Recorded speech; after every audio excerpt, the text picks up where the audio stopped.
we might as well get started. Guys, if you don't know DotHackerNA is a good friend of the show. He's an amazing dude. He's an American. He's a streamer. He's not a father, but he wants to be. He's a wonderful lad.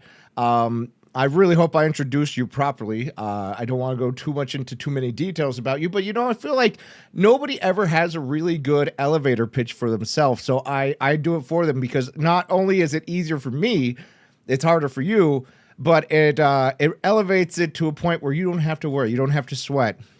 However, everybody that comes on this show is incredibly nervous. I don't think you're one of the people that are going to be nervous. Are you nervous? I'm not nervous, no. I mean, why not? Honestly, well, so here's the thing. I sit and talk to people typically 4 days out of the week on the internet, literally just talking to them at a camera. So, what's the difference here? Except for I'm actually live talking to you or like speaking. But I also talk to people at work on a regular basis during meetings. I present to, upper leadership people and whatnot. So I have nothing to be nervous about. You know what I mean? Like, the only thing that I don't even have to worry about this is for you to embarrass me, and you're not going to do that. Well, I mean, you might, but well, to be fair, I started off saying, yeah, you're not a dad, but you kind of want to be. That was kind of out of pocket. But to be fair, guys, I do talk to Dot. Honestly, one of the main people I talk to online. So we already have a little bit of familiarity. So it kind of negates the whole purpose of doing this, which was for me to find out more about everybody I interact with online. But I do have a lot of things because a lot of our conversations are kind of superficial. I mean, we've had a couple more deep talks recently about, finances, finding a girlfriend, that sort of stuff, because we're really in the same sort of boat there. But naturally, that's where that came from. Is I know Dot, so I can tell that he would be totally cool with me saying that online, and he's not going to be embarrassed. Because Dot, it's why don't you tell us, why is it so important for you? Why do you want to be a dad? So I want a dad for a few reasons, actually. The biggest one is because I want someone that I can kind of have as my legacy, my carrying on the bloodline, someone that I can give my knowledge base to, and just, have someone be in the world that I can be like, this is what I brought into the world kind of thing, right? But then the other thing is, and this is something that a lot of people, maybe don't think about, or some do, is that when you get old, you want someone to be able to take care of you, right? And hopefully, when I have a child, I raise them well enough that they like me, so that they're willing to take care of me when I'm old.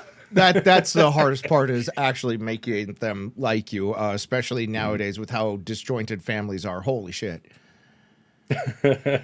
Yeah, families in current society are a lot of them are not stable, I guess I'll say. I would say a lot of relationships in its entirety is not stable. I think there's something going on. I don't know if it's because of we've had broken families for so long that it's now generational. I don't know if it's like some sort of societal pressures or anything like that. I frankly have not put too much thought into it, but it does scare me how much that the family dynamic has changed from like my grandfather's generation to my generation. Mm-hmm. It's frankly shocking. So there's a couple things that I think that are kind of behind that. One of them is just the state of the economy, to be honest. Nowadays you have the economy where it's going to be hard to raise a family on a single household, like a single provider income. Yeah, but from my dating experience, a lot of women don't want a provider. I've noticed that everybody is like a strong, independent woman that doesn't need a man to pay for things. I'm sure they would love it. I would love it if like my wife was working and was a provider and I could be a stay-at-home streamer and dad. I'd be all the joy in the world. I would absolutely make a great stay-at-home father.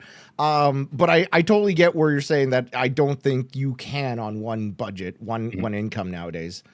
Yeah, like if you want to do that, you have to be in the top, what is it, 5 percentile of income, where you're making like $250K plus a year, something like that. And I'm not necessarily saying that you need to have a traditional household, a traditional relationship kind of thing for the home. However, finances are a huge thing in relationships. a lot of It's the relationships have number problems one because of reason for finance. divorce. Yes. Yeah. So you know, it's one of those things where back when my parents, you know, had me, for example, my dad was probably making like 60K a year, and that was enough to support the whole house. Yep. Now, And not save for even close. retirement and everything else. Yep. Yep. Yeah, So it it's rough out there. I'm yeah. actually looking for another job to pay the bills for my retirement because I obviously, you know, and I've talked about it on stream a lot, that I'm 10 years behind on my retirement, which is frankly shocking because I spent a lot of my childhood spending money on stupid things. I argue I still do, but now I'm worried about retirement, and I'm trying to save all the money in the world, and I'm not gonna lie, dating is expensive. Holy cow. Oh yeah. Like Yep. when I was like 20 something, I could get a date for easily $20, $40. Like 2 tickets to the movie was like $12 each. You could do $40 easy for a date. Now it's like Mhm. $100 per date. It's crazy. Yep. Well, and so I don't know if this is something you've experienced with your current dating life and whatnot, but I've had a lot of women that, and this is the ones that even offered to talk to me for dates, which has been sparse to say the least recently. Um, but the ones that I have, most of them wanted a coffee date. They didn't want something expensive because and I understand the reasoning why. It's basically wanted something where if they were able to vibe and have a good conversation, they could stay there and talk. But if they didn't, they could have a reason to leave, like an easy out. And I can I mean, understand you that for could a do first that date. at any point. That's why I always go to the bathroom and then say, "Oh, a friend called." That's my Uh, exit strategy. So you could do it anyways, anywhere. But I understand why coffee dates are usually a better idea because coffee is not that expensive unless you go to Starbucks. Um, yeah. but yeah, I mean, I don't play my dating that way. I mean, we don't agree a lot on the dating perspectives. I think we agree at the final results, but the Mhm. whole dating thing, I feel like we probably will never agree because I feel like my way's better than yours, and I'm sure yours is more tried and true. But that's neither here nor there. Um, so you want to be a dad? You're actively trying to date. Are you using any sort of online dating or anything? Or are you just doing it in person? Do you go to mixers? So I am doing online dating only currently. However, I'm going to be switching that up to be primarily in person. The only online dating I'm using now is an app called Coffee Meets Bagel, which that's the one that I've had the most success on. I used to use Hinge and Bumble also. Those, not much luck. On Bumble, I get a lot of matches, but since the woman has to message first, it never went anywhere because I would never get a message first. I wonder all the time because I also use Bumble if they don't know that they have to message first, unless I think because I pay for it, I now can answer their icebreaker question if they set one up. But Mhm. I paid for one because chat wanted it for the content, so I paid for Bumble, and it was going really good the first couple weeks that I paid for it, and now it's dead as usual. So I don't Mhm. know if you have to still keep paying to win on that on dating websites. That's how a But lot of them are, honestly. how are you going to do it in person? So the in person for me, my current plan, it's very, very broad right now. Where I'm going to basically go into just places that I like to do my hobby stuff. Like I'm going to start going to the gym instead of working out at home. Which, by the way, working at home, I've barely been doing. I need to get better about that in general. I'm going to start going like and finding on Facebook. I'm going to find some Facebook groups for like hiking and backpacking. I'm going to go and I'm going to start just being more out in the world, out and open, and doing things that I enjoy with groups and hopefully meeting someone that way. Um, because honestly, the bar scene, not a great place to meet someone if you want a long term relationship, in my opinion. I've never Um, actually could, met anyone at a bar. I've never seen anyone go to the bar single, except for like dive bars, and I'm not going to pick up somebody from a dive bar. yeah. I don't know about you. So Have you ever seen somebody go to the bar alone, except for guys? have I seen someone do it? No. Have I been the one to do it? Yes. Yes, but I don't think women go to the bar to drink. I've seen groups of women go, and I have approached groups. In my younger years, that was something that was okay. In my current years, I get considered a creep. So I don't know kind of when that shift changed, but if I approach women out in the world, whether it be at the bar, at a supermarket or anything like that, just out walking about, I get looked at like I'm a creep.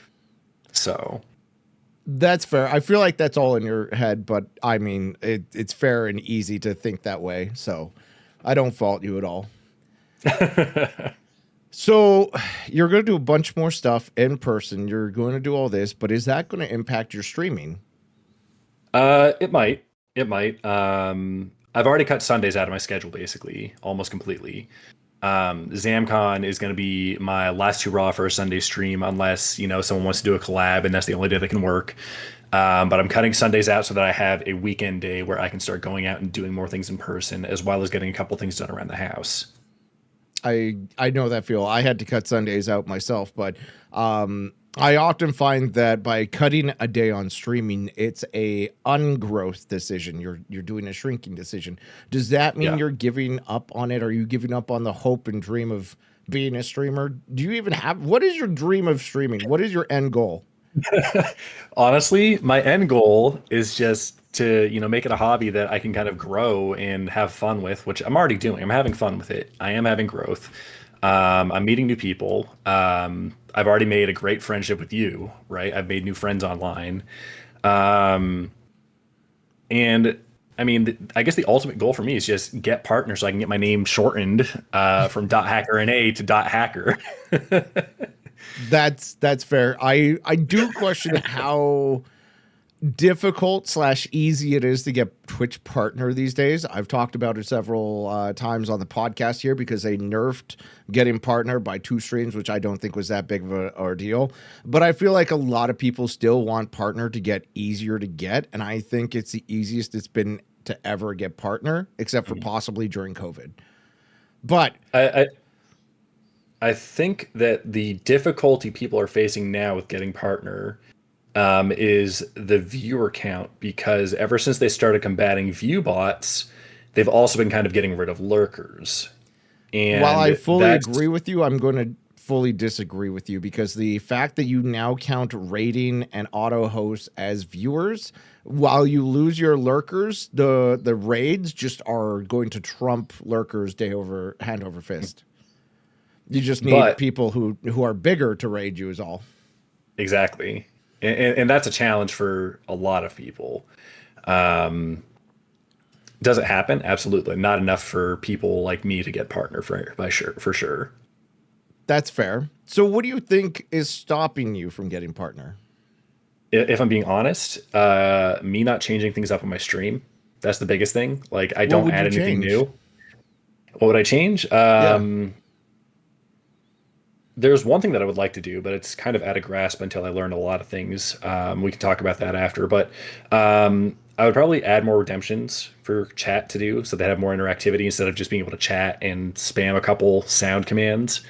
I would probably decorate behind me and go back away from the green screen to have more stuff behind me, because right now what I had before was just literally a helmet, a sword, and that's pretty much it behind me. So I would probably get more stuff to decorate behind me to make that more something that people can ask about. You know what I mean? Just having the sword and helmet alone, I had people pop in and chat and be like, "Yo, that's a really cool sword," or "That's a really cool axe," or "That's a really coal helmet. Can I see it?" And then I would go and get it and show it up close and stuff like that. And I'd explain, where I got it and all that kind of stuff. Yeah, I mean, I haven't really gone too much of thought into it. And then the one thing that I want to do is I want to gamify my stream. Literally, in the literal sense of it, I want to turn it into a game. So that what I'd like to do is I'd like to build an MMORPG. Well, really just an RPG, not an MMORPG, because if it's MMORPG, then I have to host things online and whatnot. So if it's just a regular RPG, people can play locally, it'd be just themselves. Maybe I would somehow figure out how to do local co-op and stuff like that for it. But it'd be a RPG centered around my stream, where people can create a character, an avatar in there that then can be transported over to the stream that they can see on stream, probably by some sort of command where it would pop up, and it would like do some sort of call out for them. And then there would be channel point redemptions that could be used to work like loot boxes. So the more they watch the stream, the more points they get to spend on loot boxes, which then gives them items in game that they could also find in game, but it will help them get more, item spawns. And then also, if they're playing while they're watching stream, and I don't know how I would do this either, but it would give them experience to their character for every, hour that they watch. It would be like, here's another 1,000 XP to your character or something like that. You know what I mean? So just kind of gamify my stream. So why don't you do any of that? Why don't you update your channel redemptions? Why don't you learn how to make code? Is it because you're more focused on getting a relationship? That's part of it. Coding isn't the problem for me. The problem would be learning animation, 3D modeling, all that kind of stuff. So it would be less the programming that would be a problem for me and more the actual everything else about game development. Why would you need to make it 3D models? I'd argue you should just go 2D, go pixelated. It's a lot easier, funner. Pixel art's cool. Well, then I have to learn how to do pixel art still. It's not that hard. There's so many different websites and apps that help with that, actually. Like, okay. I only know because I was doing Stream Raiders and they had pixel art. So I would learn how to do pixel art because their artists were trash and I could do it better. And I've never done pixel art before. But it's not... I'm not going to say it's not difficult. It's easy to do these days, especially with the help of AI. But it's just, for me, the time investment would be, is it worth it? And so I have to ask you the question. Do you think streaming is worth it? Financially, no. Hobby-wise and for my soul, yeah. I mean, I have fun doing it. Why? I enjoy Where do you get the fun and the enjoyment out of? I mean, the fun for me is being able to meet new people, being able to share things with people about my experiences. It just, for me, it's a social aspect that I otherwise don't get normally in life.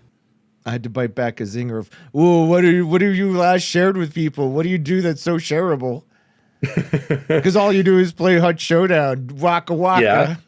Yeah, and everyone that shows up likes to watch it and likes to learn more about it. Right, but you haven't shared anything about you or anything cool that's happened in the week. So if I were to give you a nugget to walk away from this podcast with, do that. Do like a Saturday catch-up Dot day or a Thursday and Tell or something where you do like a segment where an hour into stream you talk about something cool that's happened to you. I think that would be a cool segment that people would tune into but week after week to see what happened with Dot, especially as you're going outside and stuff. I think that would be a cool segment. Now, will your hunt people care about it? Probably not, but they care about you and they'd probably care about what's going on in your life. So I think that would be a really cool thing. I think that's a good idea, but first I need to start doing the out in real world things. The hardest part is that you have to do something new to talk about, and that's why I don't do it, because I don't have time to do new things. My stuff is typically, nothing's changed. I mean, that's literally the story of my life right now. Nothing's changed. I feel that's a way with a lot of people, especially since COVID, because I don't think people go out anymore. Nobody's really had barbecues with their friends or family, at least not my friends and family. It could be part of the economics of the whole situation as well, but like nobody's really doing anything. And I do see restaurants still keep closing, bars still keep closing, and I feel like it's because nobody's going out and doing things. Yeah, and I think that's mostly not financial. I think that's more of just, like you said, COVID related, where people are just so used to it now that they don't do it. They're used to just staying home and not doing anything, and that's honestly part of why I've been reclused in my house for so long, is because it's just residual from COVID. And so I'm now pushing myself. My hobbies are all single player. I want to stay at home and do everything myself. My hobbies that I used to do that were multiplayer, I did with my family, but my father had a stroke. I can't do things with him much anymore. And they also moved across the city from me. So it's not like I could do much with my family. So yeah. Yeah, my family, the only family that I have near me is my youngest brother, I should say, not younger, youngest brother. And he is about a 40-minute drive away now. Then the rest of my family is up in Pennsylvania, which is a roughly 10-hour drive away from me. So okay, well, go ahead. You're the star of the show. I should say it's definitely hard to see family currently.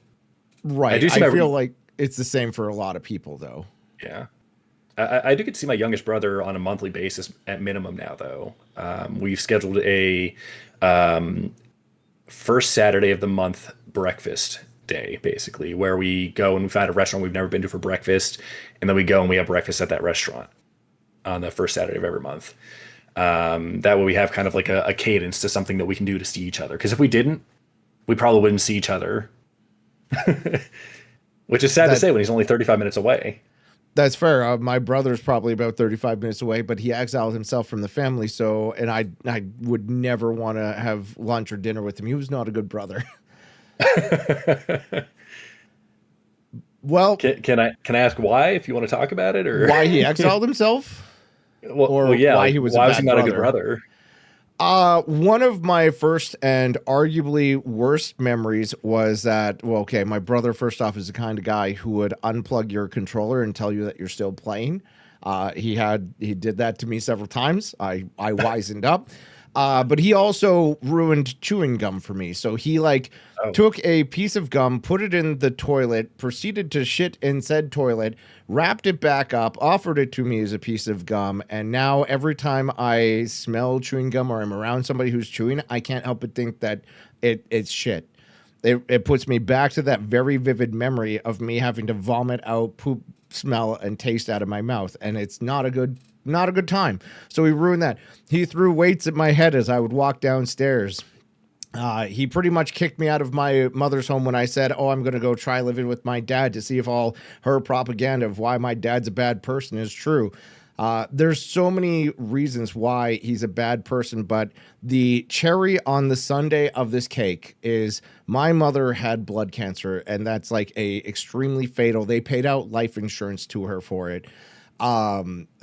And so she had blood cancer. She sent him an email, and he pretty much said in the email, good, I hope you die. And she forwarded that to the rest of the family. And so we have not seen him since, but he self-exiled from my mother's side of the family because they would not sign off on his mortgage when he didn't have a job and nobody knew where he was going to live. He was not going to give that information. He wanted people to sign off on the mortgage and ask no questions. And then he would tell you afterwards, which is, I don't know about you, a stupid fucking decision. Just sign off on paying if I can't pay. I'm not going to tell you anything about it, though. Just sign off. Yeah, I don't know anyone who would do that. Well, my brother did, and that's why he's not a good brother, and that's why I would not want to go and have lunch with him. It is what it is. But, you know, at least I'm fine with my family. My brother isn't, but, like, I never understand that from his perspective. Like, how could you throw away your entire family, never give a shit about them, never talk to them, and just be done with them forever? That is such a stupid decision to make. Mm-hmm. I don't know how he lives with himself because I've had 3 grandparents die by now, and one's on its way. But, like, he never went to their funerals. How could you live with not going to your grandfather, your grandmother's funerals? Mm-hmm. It's so weird. I can never truly understand why people exile themselves from their family. I know several people have done it. One of them I can understand because it was not a good family relationship. It was very much their parents did bad things to them and fucked them over for life by taking out lines of credit in their name without telling them and all that kind of stuff. Yikes. But in a normal relation, like family relationship, I can't understand why someone would want to exile themselves. I don't know, because it's a lifeline that you're just throwing away for absolutely no reason. So yeah, I don't know. I'm also one of the people that think family is a ride or die. You're always there for the family. It doesn't typically matter how shit they've been, but if they exile themselves, whatever, you're no longer the family. You're no longer the family. But it's still one of those things, like, if my family was having any problems, I would easily drop everything. I would try and help them out the best I could. And I know my family's done the same for me. And I would do the same for anybody that is related to me. I'd do it for a fair amount of people that I'm friends with online in the streaming community, actually, because I feel like I'm that close, but I also feel like that's a self-defeating dagger. Every time I help anyone who's a streamer, holy cow, we become drama and we never talk. So I'm not a big fan of helping very many people, but I probably would if people asked. Streamers are a lot of drama. I will say that. What kind of drama have you got into? You're such a baby wee little streamer. Honestly, one of the dramas I can't really talk about. That's fair. Was it your fault though? No, it wasn't. That's the worst part. You see, everybody says that. I don't believe it. So genuinely, it's basically just I was in a community and there were some people that I guess didn't like me. Don't know why. They spread some lies about me, and it got back to the streamer, and I was basically politely asked to not be around anymore. But yeah, that's really all I care to talk about on that subject. That's fair. People don't typically want to talk about their drama. I farmed the drama for sure. Like I just farmed a bit about an ex mod literally last stream. But I also like conflict. Do you like conflict? I like peaceful conflict, I'll call it, where it is something where people can talk, debate, argue, and all that. But at the end of the day, they could be civil. Okay, I can't be civil. I've never been civil. What do you mean? Gee, why are we friends? Like, all right, so if I got into like an actual conflict, like a fist fight, yeah, I can do that. That's not conflict. That's physical confrontation. That's not conflict at all. Conflict is you're having issues with somebody and you're working through it. Well, so what would you call non-peaceful conflict that you enjoy? I don't do technically non-peaceful. I don't touch people. I don't throw fists. I feel my commentary on that pretty much is always you don't do that. If you do, you're pretty much waiving your right to life because you're going to go to jail probably, or you're going to fuck around and find out. So like, don't touch people without permission. Don't punch people unless like it's a defense situation, because if somebody's going to kill you, absolutely you can defend back. But aggressive attacking people to me has always been a sign of, I don't want to say mental instability, but it's a sign of I don't want to be around you, because what if I say something dumb? I say a lot of dumb things. I don't want to be attacked. So why would I be around that kind of a person, you know? So I'm not going to throw fists. I'm not going to defend people's honor. I don't even have an opinion that I would really want to violently stand for. But like, if I was called to war, sure, I'd participate. I would have a lot of fun at war, I tell you, especially if I had respawns. Jesus. If life was like Battlefield, I would be a winner. Like Battlefield, like Halo, you know, all those. Honestly, with the way that AI is going, we might end up getting there, where we end up having basically just like a robot that we pilot and we have AI helping us. Yeah. So we'll probably end up there at some point in our lifetime. I don't know, probably. But you and I will probably be in our probably 60s at that point. Wow, are you calling me young or old? I can't recognize if you're insulting me. I'm calling you young. Oh, okay, I'm young. Good. All right, I'm not insulted. So you've been doing a lot of streaming and a lot of self-development and stuff, but I'm really curious because you also had a bit of a job kerfuffle this year. How have you been balancing it all? Because I've not seen you burn out. I've not seen you been like, wah, Dot sucks. Life is so hard.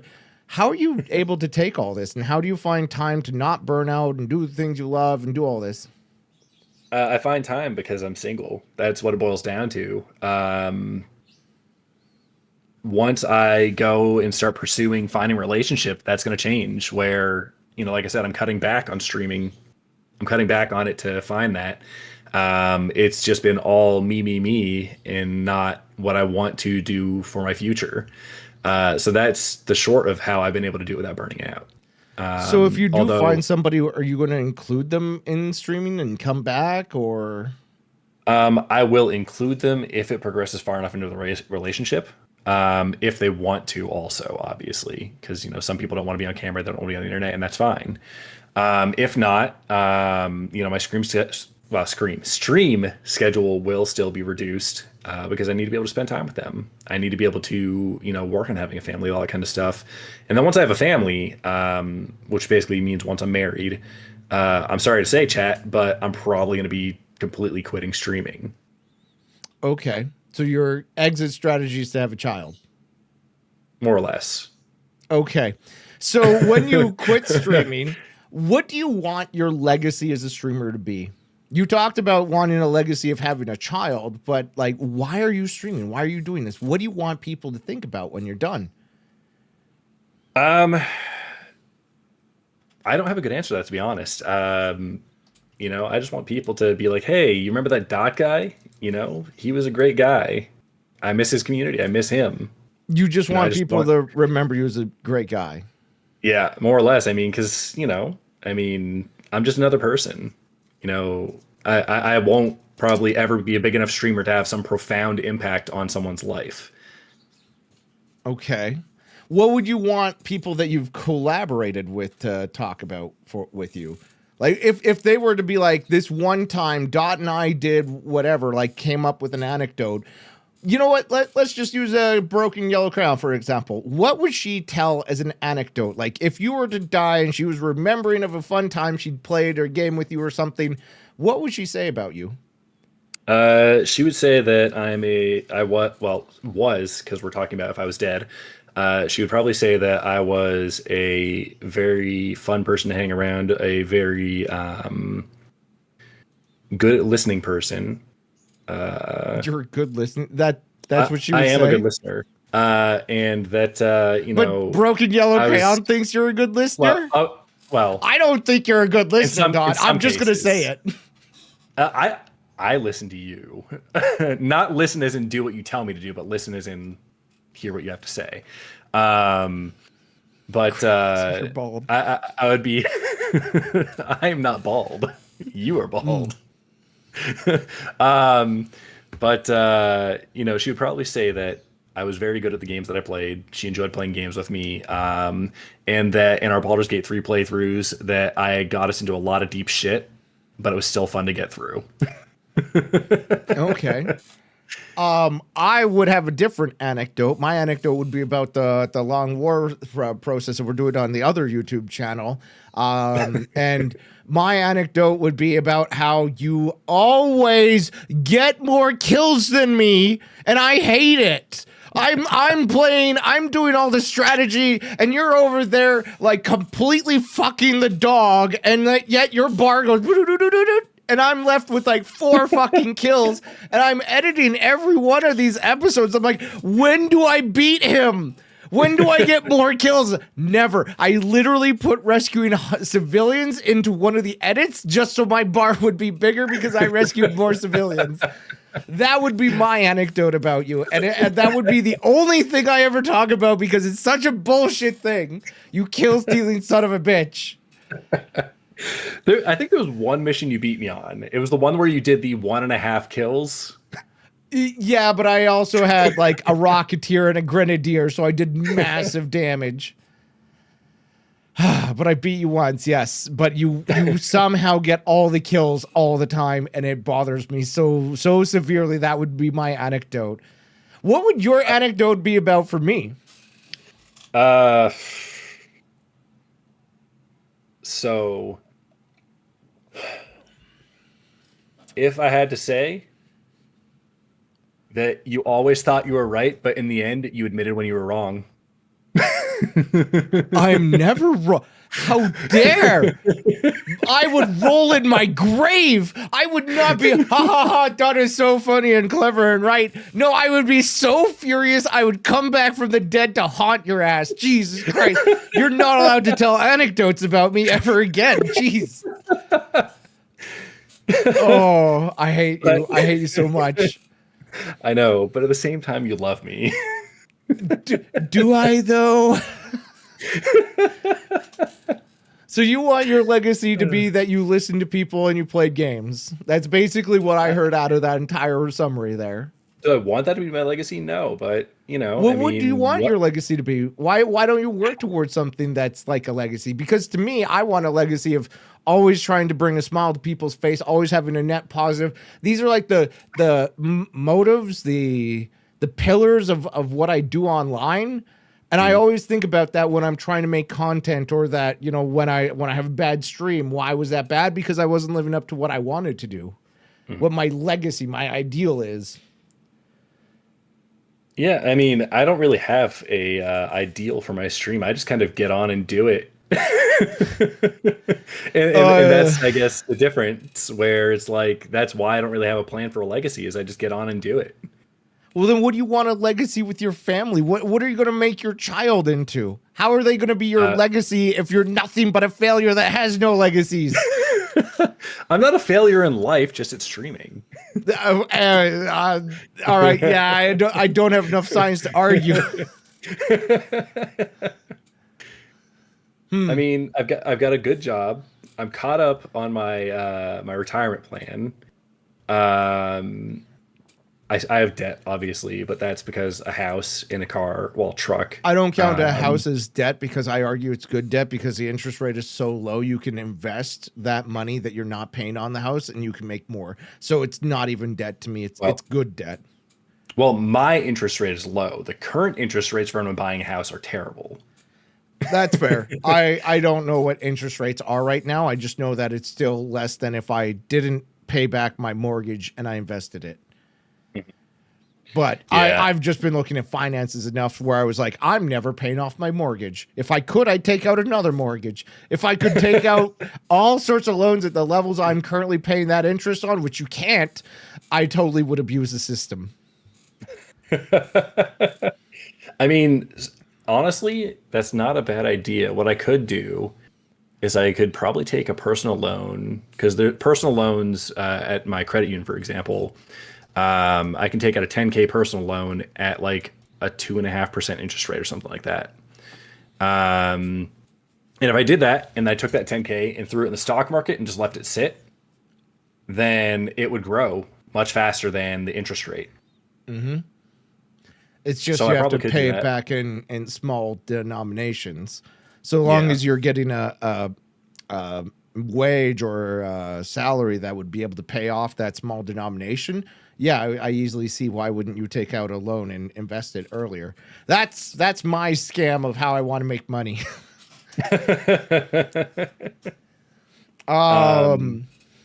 But we yeah, both we a lot. I don't know if you know this, but when I'm editing our videos, every time we turn the camera in XCOM, either one of us will say I don't understand what it is, but the camera turning, or like we're panning back to somebody. It's so annoying because I have to cut out the whole pan back, and it has to be like a snap cut because I don't want us to sound dumb and say every 5 seconds.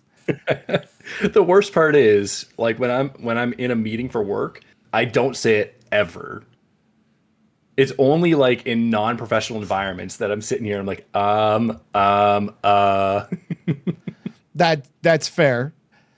What was my next question here? Who supports you the most out of your friends and family for streaming?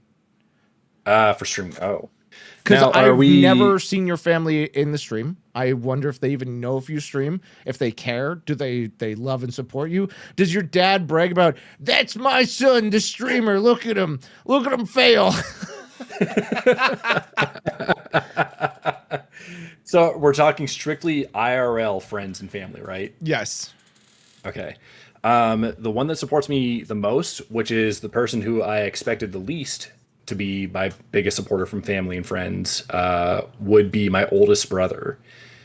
Well, oldest is my older brother, because I only have one older brother, 2 younger brothers. And so he pops in once in a while on the stream. He'll pop in once in a while and say hello and whatnot.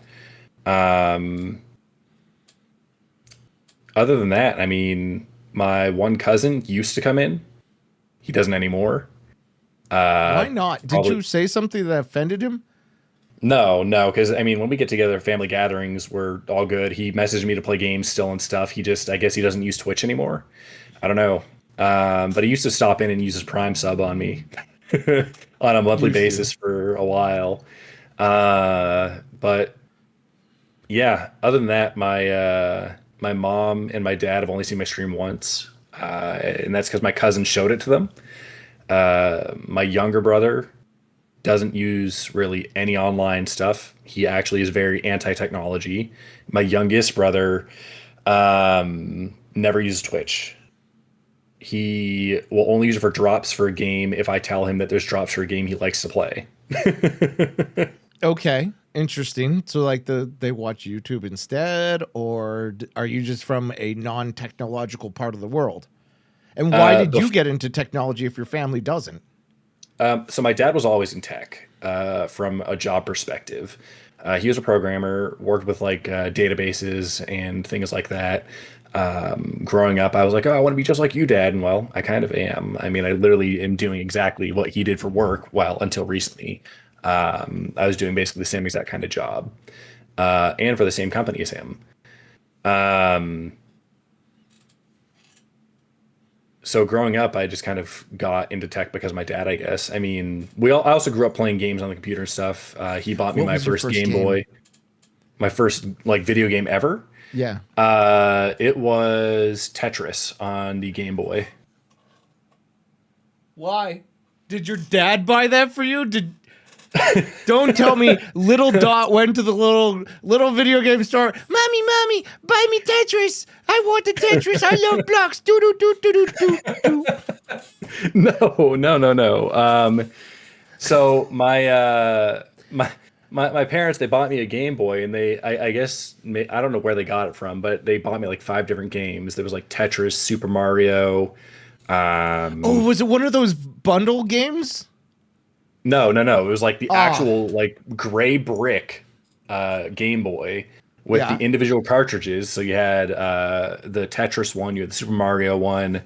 I don't remember what the other three were, to be honest. And then as I got older, I wanted the Pokemon games, so I got Pokemon Red version. That was my first Pokemon ever. And then when Pokemon Yellow came out, I was like, oh, I gotta get this.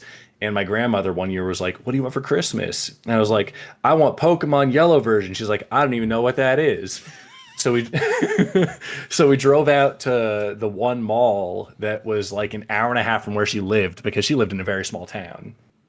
And Base grandma, by the way, not knowing what Pokemon is, but driving an hour out of her way to go get you Pokemon. and so Broken we Yellow walked around the Crayon mall. asks, which is your first Pokemon, or what Pokemon did you pick for the first? Oh, that's easy. Charmander. Why? Fire. Okay. I mean that's all it boiled down to, is it had fire. I wanted to use a fire Pokemon. Now my second playthrough ever, I did Bulbasaur because Bulbasaur was cool. Why was Bulbasaur so cool to you? Because he could use a solar beam. He could literally fire a beam of light. All Squirtle ever did was shoot water at people. Bubbles too. Bubbles too. That's And important. bubbles. Okay, so he had soap and water. Oh no. Why was young Dot attracted to fire? Were I was a you an firebug. arsonist? I was a firebug growing up. Like every time we'd go out and have like a campfire or anything like that, I'd be the one sitting there like adding more to the fire, more to the fire, burning everything I could find. Like I was a little firebug when I was growing up. So how is that quelled in your old age, or are you still a firebug? I'm not a firebug anymore. I still like to have fires though, just controlled. That's fair. But anyways, you got your Pokemon. That was your first couple games with Tetris, and that's how you got started into gaming. Yeah, and then When from did you there, transfer to computer games? um, probably I want to say when I was 10 or 11, probably. Is when I started doing computer gaming. So it was when the very first Call of Duty came out. No, before that. No, before that I played, actually. I played DOS games on my dad's computer. You're not old enough to know what DOS is. How am I not? Bro, you're like 34. Yeah, and you don't think that my dad had a PC with DOS games on it? He probably did, but what are you even doing playing DOS games? Like, what would you even play at that age? Like, that was... I don't remember them. I just remember he had a drive filled with DOS games, and I played them. And then from there was a game. Okay, yeah. So I'm trying to like recap my entire history at this point. So I'm talking about this. So there's a game called Battle On. I don't know if you all have ever heard of it. Battle On. Yes, Battle On. You can look it up right now if you wanted to, because it still exists today. And it was basically just like a 2D battle game. So you know like how Final Fantasy was turn-based and you had your squads? Think of that, but it's just one-on-one. And I played that when I was growing up. All right, looking at your screen now. Yeah, that's what it was. That's Battle On. I played that. And my very first ever character on the game, guess what his name was? It was probably something stupid like John Dot. No, it was Super Dude. Oh my God, that's so worse. Jesus Christ. I have to end this podcast. That's embarrassing. I thought I wasn't going to embarrass you, but Super Dude? I was like 10, dude. Not even. I can't. Okay. Do you know what my first username was for an online video game? What? Stealth Sniper. I liked alliteration. And then I changed it to Suicidal Sam until people asked me too many times if I was really suicidal. And I had to be like, no, I'm not suicidal. I just don't care about taking damage in game. Super Dude. Okay, what made you change from Super Dude to the also as equally and not as cool DotHacker? First and foremost, my name is awesome. Thank you. It is not secondly, even close. So do you all remember Toonami? Yes. So the DotHackerNA was on Toonami, and I would always sneak out of my room to stay up late to watch shows on Toonami, including Dragon Ball and Dragon Ball Z, by the way.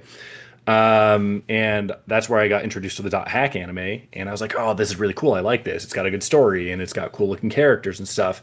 And I just kind of stuck with that since then. So you went straight from Super Dude to DotHackerNA? No. I went from Super Dude to, I don't even remember, Assassin something. Like, it took a shift from Super Dude to Assassin something, and then from that to DotHackerNA. Well, just .hacker. The NA I added on Twitch purely because .hacker was already taken. Why did you do NA then? North America. All of North America. You're the best .hacker of all of North America. No, I am the .hacker in North America. Okay. Some people also say it stands for not applicable, but hey.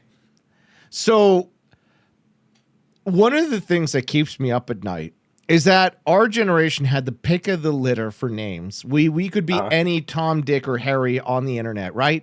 We could be Tom, Dick, Harry, number 69. Haha, funny memes. But as you are looking to have a family, how do you think your son and or daughter is going to pick an online username? Oh.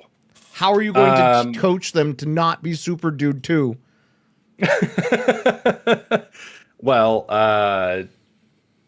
I'm going to coach them by one, giving them a better vocabulary than I had at that age. But honestly, I don't really care how good or bad their names are online, as long as they're not like, I don't know. You're a terrible dad. Like oh 6'9". My ladies never like, get with him. Oh my God. No. As long as their name isn't like 6'9", 420, bang you or mom or something like that. What's wrong with those names? That's pretty cool. That's better than Super Dude. It's better than Super Dude, but it's also like, really, you're going to be that kind of person? 69420 banged your mom? That's such a weird loser name. Oh my God, you're attacking me directly. Jesus Christ. Chat's got better names than anything you could ever hope to put out there. Tot Hacker, Kid Dot, Super Dude Jr. I actually like Tot Hacker. I like that one. Why would you not care about what your kids' usernames would be? I would absolutely be like, no son of mine is going to be named fucking Super Dude. My son's going to be like Son of Sam. I mean, because in the end, their username is what they want to be, something that is about them. You know what I mean? Like, I feel like you're going to pick the worst actual in-person name as well, not just online name. Well, whoever I end up marrying is probably going to have more say in the name than me. Because I can give my input, but in the end, it's going to be an argument that I'll just concede on. Wow. You want your son or daughter to be your legacy, but you won't even name the legacy? You might as well set yourself for an odyssey. I will give my list of names to the wife, and then she's going to go through them. And if she says no to all of them, what am I going to do? Tell her, oh, well, you're wrong. You don't get to pick a name either. No, what you do is you tell her she's dumb. I'm going to go for a divorce unless you name my son Michael or my daughter Michaelette. Zam, if you have that attitude going into a marriage, you're not getting married. What do you mean? I think I'd be a great dad and a great husband, because anybody who marries me will clearly understand that Michaelette is not a really good name, because if you take them to like school, is Michaelette here? Look at the teacher, can't find the clit. Oh, waka waka. I mean, have you seen some of the names that people give their children now? Yes. A lot of women, including my one cousin's wife, need their children to have the most unique fucking possible names. And spell it terribly. Trust me, I know I have to deal with people that spell their names terribly. Yeah. It sucks. So what is like your top picks for names? You said you basically have them ready. I didn't say I had the kids' names ready. Oh, so you don't care enough about your kid's name that you're going to start this legacy, but you don't even know the name? I don't even have a relationship yet to start thinking about a list. Why are you not thinking about this? Why are you not 4D chessing and getting ahead of the game? Like, if you're successful, which you have to hope that you're going to be successful, otherwise, why are you doing this endeavor?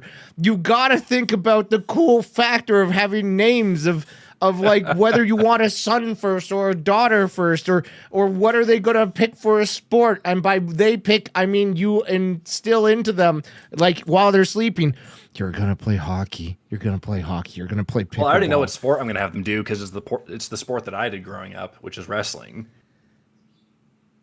I also did other sports, but that was the one that I did since I was in preschool.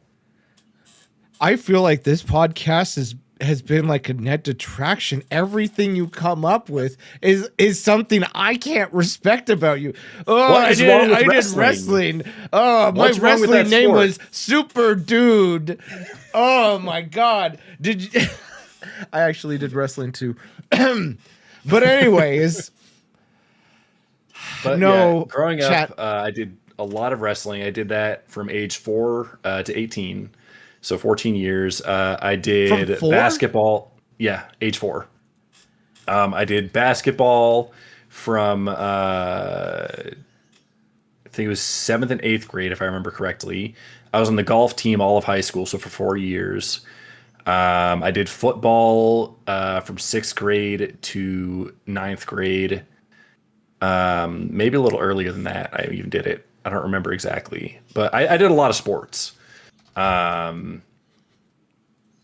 Okay, that's good. That's what I think that every kid should do, is try every sport and at least find one that they like.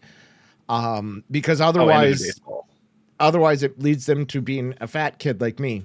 And I don't want anybody to ever have been a fat kid like me. I mean, I was definitely not a fat kid. However, I've put on a lot of weight since then. I That's graduated. I that think fair.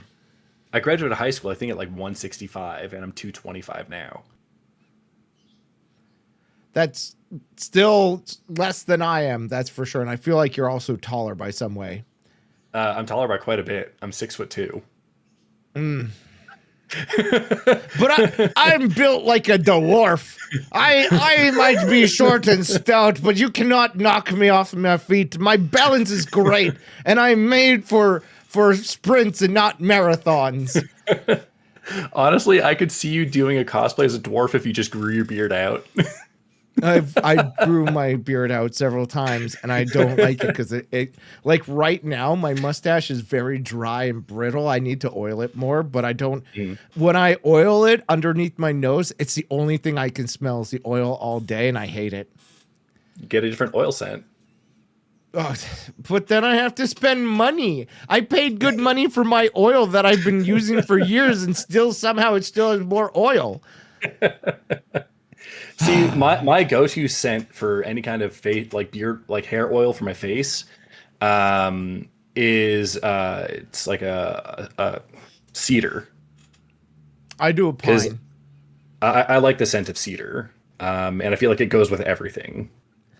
I don't hate the scent of pine, but I don't want like overpowering pine right underneath my nose all day. That's my problem. Because I have a little squirt bottle and it squirts way too much out because I just have a goatee and it's made for like beards. I thought about growing a whole beard out, but I don't know where to stop the beard because I'm bald. I mean, I've seen plenty of people that were bald that have it all the way up, like at the where their ears would meet if they had like normal hair. So Now, here's the thing that I know chat would absolutely adore is if I did the racetrack. Like I got rid of my goatee down here and it went up and around the back of the head and came back around the other side, back down. Chat would love that. please never do that. Please never do that. Zam, you'll be single for the rest of your life. What are you telling me? Ladies would not want to be like, "Hey Sam, let me take this Hot Wheel for a spin around your head." No, they won't do that. They won't make the vroom vroom sounds either. The as they're going around the corner. I don't think so. Maybe I don't know women very well. I will say, if you grow your hair like that after you're in a committed relationship where you know they won't leave you for it, Why then would a woman ever leave me? I'm zealous fucking damn. listen, all right, some people are very superficial where if you have certain hairstyles and will not change it, they will leave you. Wow, that's rude. I don't want to be They- with women like that anyways. Like, why would you want a woman that would leave you over a haircut? That's But the most superficial thing I've ever heard of. I've met some women like that, but I've also met guys that have left their female partners for that same reason. But anyways, What? Why are yes. people so weird? Because people are dumb. All right, good point. Solid point. But anyways, if you grow your hair out like that after you're in a relationship and you buy a Hot Wheels car and hand it to her, that will be a sign of if her humor really gets along with you. Nobody has the same humor as me. I found this by being a streamer. Nobody's like, haha, Sam, you're so funny. Everything you say is gold. Usually they're like, man, Sam, what the fuck? What are you talking about? All right, give me an example. Give me an example. I don't have like these examples off the top of my head. Who remembers times where they dropped or flubbed a joke? I don't. The only time I think of things that are like that are things where I have a spicy opinion and chat was like, "Oh, Zam, that's the worst opinion ever." But I don't remember jokes that don't land very well. Who does that? You remember the jokes that do land, except for dad jokes because those suck and nobody should ever remember those. Hey, all right, don't you start insulting dad jokes. I will, because there was actually 3 comments on the YouTube that said they like your dad jokes. See, I told you YouTube likes them. You're not wrong. But I'm just going to change the topic all of a sudden on a dime. What do you think that people misunderstand the most about you?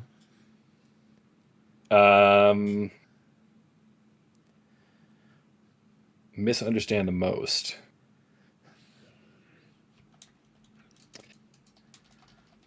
I don't know.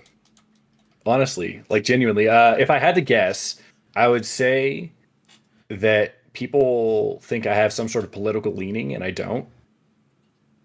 Okay. Um, a lot of people think I lean one way or the other, but I don't. Okay. And that's because I don't think either side is equally right or wrong. I think that each side has something good and bad. But I'm also not going to talk politics on the internet because that goes down a very terrible rabbit hole. It does. I don't know where you're going with this because, like, well, I did touch politics back with Chin in his episode, and Chad hated it. Oh my god! But with your stuff, it's more of a like, nobody really talks about politics, or I don't see anybody being like, Dot's so left or right wing, like waka waka. I don't see that, so I don't see that misconception. My biggest misconception about you is that people think that you're good at Hunt Showdown and you're not. I tell people I'm not good at it. I tell people I'm not, and they're like, "Oh, you're so good though. Shut up." And I'm like, "I'm not." Okay. But nobody ever comes to your stream and thinks one thing and then gets another or anything like that. They've never misunderstood anything about you.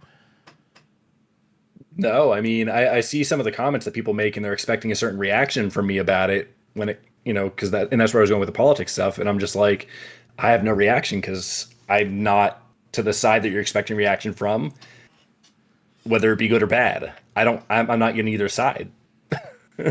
Okay. Well, that just means that you need to really work on your internet presence to have something to be misunderstood on. People misunderstand me all the time. And it's because they don't know how to communicate. I'm a perfect communicator. They're just not understanding the words that are coming out of my mouth. And that's their problem, not my problem. I've not seen you as a bad communicator. Like, there's been a couple things where I'm like, what the fuck is Zam talking about when we chat? But for the most part, like, I think you communicate clearly. Okay. Well, I've spent years doing call outs and shot calling in online semi-pro competitive gaming. So I would argue I'm very good at communicating, especially under pressure. But chat asked a really good question. I don't want to skip past it. When did you get your first tattoo and which one was it? First tattoo was the shoulder one here. And that was in 2017 or 18. What is the tattoo of? So for anyone who's played League of Legends, if you remember when the different icons for the different class, like roles came out, it's the assassin icon from League of Legends. Literally, that's what it is. Did you get it because you had the assassin name? No, I got it because I played very heavily assassins in that game. And why? Why do you play assassins? They're the worst classes. They weren't when I played them. I dominated lanes. I did a lot of mid lane on that, honestly. There was one season I even got to plat rank. I was pretty okay at the game. But my one friend and I, we shouldn't have gotten matching tattoos, but we did. He played the support role a lot, so he got a support tattoo.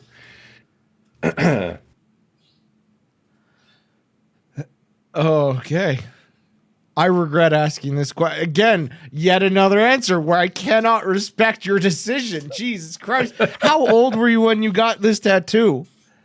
Well, if it was 2017 or 18, I was 27 or 28. And you honestly at 27 or 28 thought that was a good idea? I mean, I like the picture. I like the tattoo. So, yeah. And you still think it's a good idea? I mean, does it look bad? I don't think it does.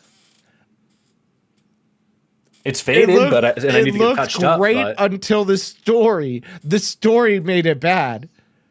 Well, there you go. It looks great. I can't believe you were a League kid. I mean, most people from our age group have been League of Legends kids.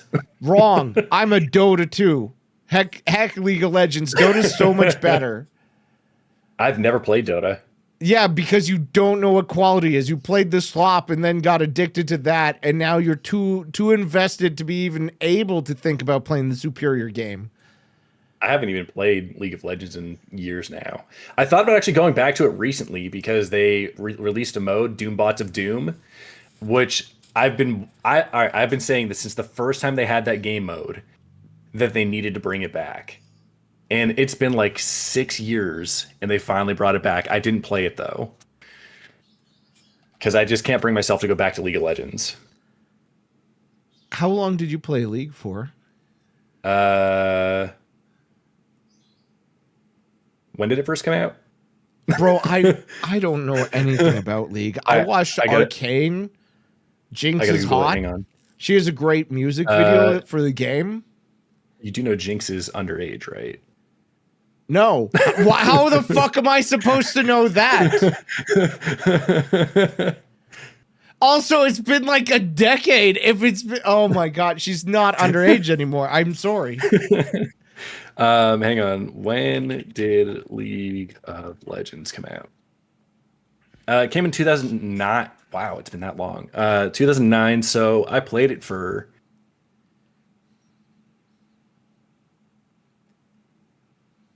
I gotta math this. Hang on. Let's see. I quit in 2021-ish.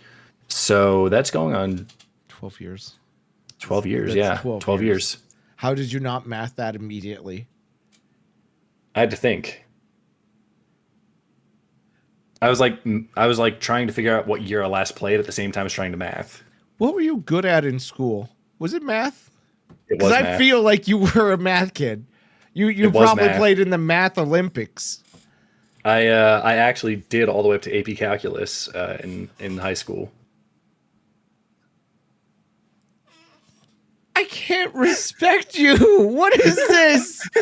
What a nerd. Jesus Christ. Oh my god. I was a math kid and on the wrestling team. Is there anything else you can say to lose my respect anymore? Jeez. Does playing baseball on the baseball team and golf on the golf team count as losing respect? Because if so, then yes, I can very much say that. What is a golf team? Oh my god. No. No. Yeah, I absolutely agree with Broken Yellow Crayon. Do not include those in your Bumble at all. I don't.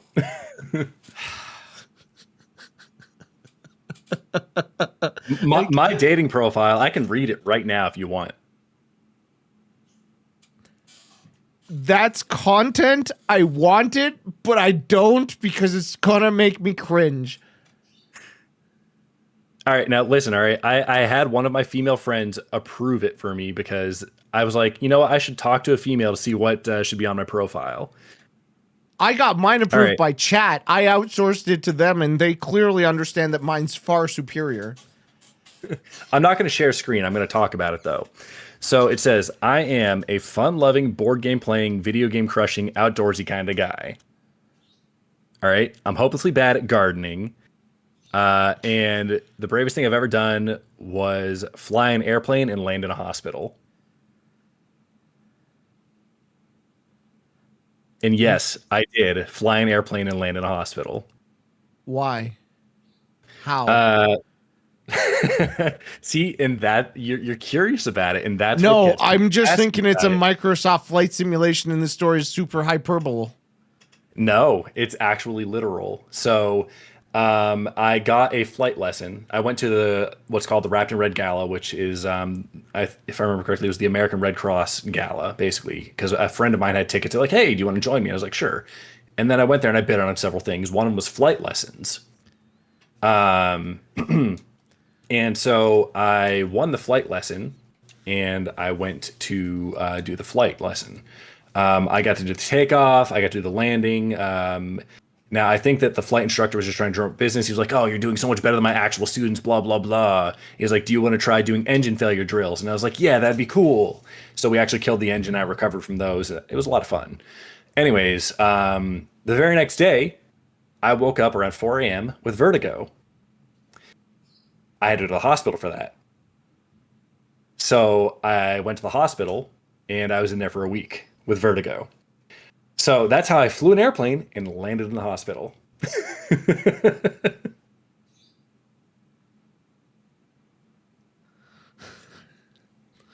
That story sucked. Holy shit. Oh my god. I regret asking. Jesus Christ. I would Why did ghost it you after suck? that. Holy shit. We are Why all did it judging suck? you because it was sold as a different package, and then it was just a lame story of I got too sick flying, so I had to go to the hospital. Lame story. 0 out of 10. Good storytelling, but the story was trash. I'll let chat choose. I'll let chat choose. Chat, how bad was it? Chat, please rate it from 0 to 10. Put it in chat right now. 0 being the worst story you've ever heard, 10 being the best story you ever heard. And think about it, because like a 7 or higher means that you would totally date him off that story. Oh, you got a 6? Off just a story. You got a 2? It doesn't look good for you, Dot. It looks like it's an average of what, 4? Look, guys, I can do math. I mean, I guess I shouldn't have asked chat because I know they hate me. So, Well, that's true. You didn't get VIP very much. Okay, there's a 2. People are asking to give you negative numbers. An 8.6. see, and the whole point of the prompt is to get people to ask and talk, right? No. That's the whole point of it. No. Negative 69. Negative 69. Okay. Great. 0.0. Oh, I'm gonna move past your dating profile then, because if that was the best you had, I'm sorry. That's how you get ghosted with stuff like that. Holy cow. I don't even remember what's on my profile, but it's gotta be better. Oh boy. So you've collaborated with a whole bunch of other people, right? Yep. A lot of your streams are collabs. Why do you do streams with collabs and not like by yourself? It used to be by myself. Then a lot of people just decided they want to start playing Hunt Showdown with me.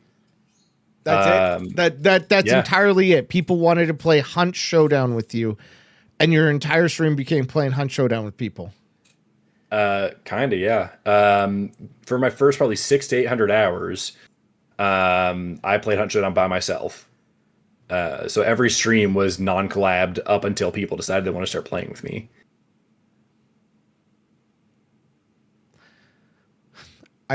For some reason, I expected again a better story. Do you have a story that would be good? Like, where do I find the good content stories? What is the best thing that's ever happened to you in your life? The best thing that's ever happened to me.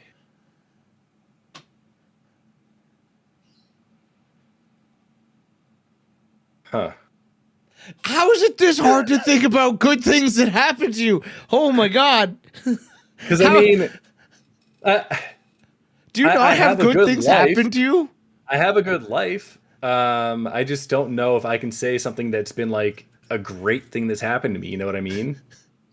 I can think of one great thing that happened to you. Did you won flying tickets for lessons? Like that's a great thing that happened to you. Well, I won them by paying for it. You have to bid on it. It's not hard to win the tickets if no one else bids on it. What if there was somebody else who really wanted to fly into a hospital that day? Well, I didn't fly into it. I landed in it. Oh, sorry. That's where my Microsoft Flight Simulator brain went. Because you fly into it, you're crashing. 6 in one, half a dozen the other. Some people would say you're flying into the hospital. Yeah,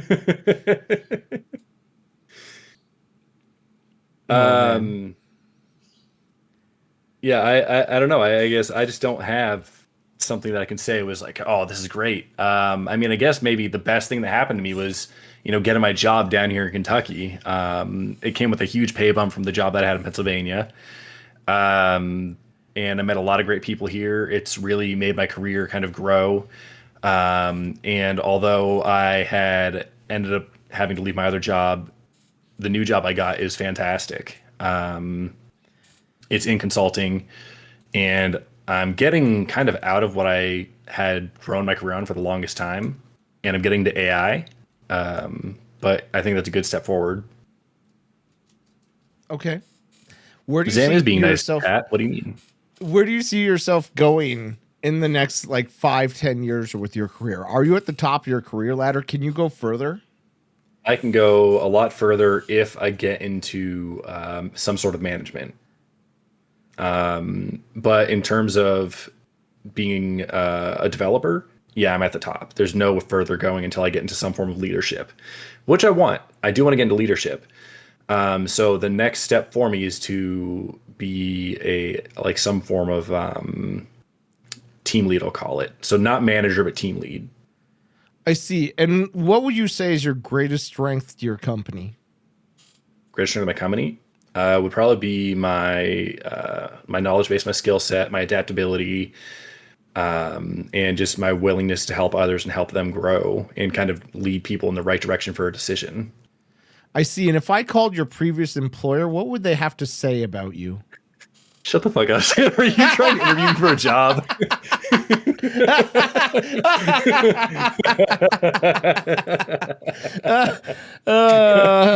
I'm not moving to Canada. Interesting. All right, fair enough. I know you make AI music and you love this shit. Why? Why do you like making AI music? It is the cringiest shit I've ever seen. It's interesting just to see what it comes up with, honestly. It like some of the stuff that it comes up with is just absolutely hard and hilarious, and other stuff is actually good. I've never heard an AI song be good. What do you mean? When have you ever made a good AI song? What do you got? What is a banger lyrics? I had thought that some of my songs were pretty good that I play on my stream, but I mean, you have a different opinion, I guess. Listen, I listened to your intro song today.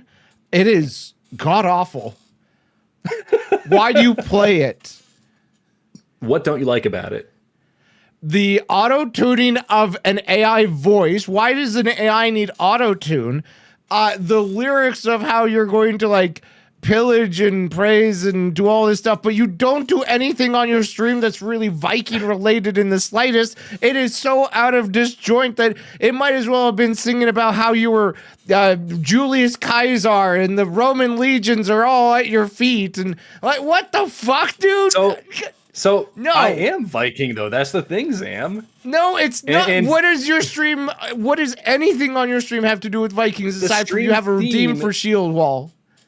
Well, that's not the only thing. So literally the stream screen, like for starting soon, ending, all that kind of stuff is, if you look at the, what's it called? The about section or whatever, my channel page, it's there. I used to have stuff in the background again for that, but like just, I am Viking. Like regardless of my stream's theme, I am, and that's where it comes from.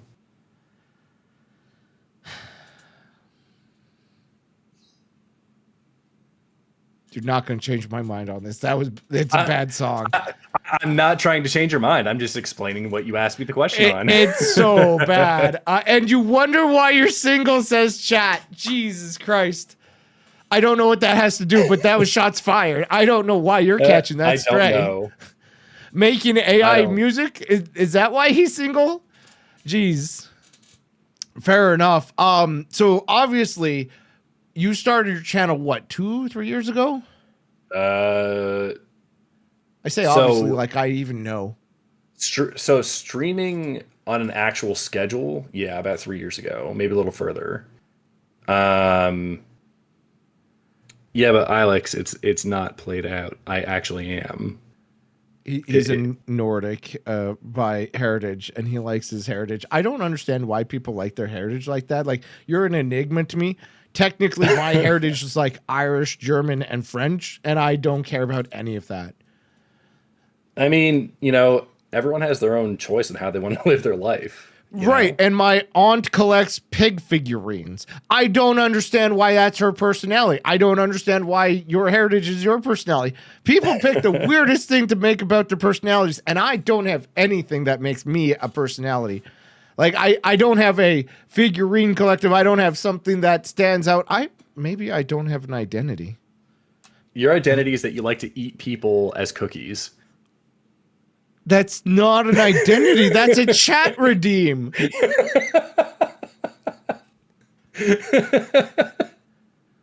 Oh my God. What's wrong with you? The chat redeems don't make a person's personality. I think Alex put it best. You're a bird dad. That's who you not are. my personality. Do you know how few times I bring my bird even on stream? And I don't go around having conversations with everybody of I have birds, birdie bird, bird. Birds are hardly even a conversation. I don't think I've even brought birds up on this podcast until today. What is your go-to thing that you talk to with someone then? Nothing. I don't like talking to people. They're all stupider than me. And that's why I did this podcast. Stupider? Yeah, it's a word. You go to stupider to get more. You go to Jupiter to get more stupider.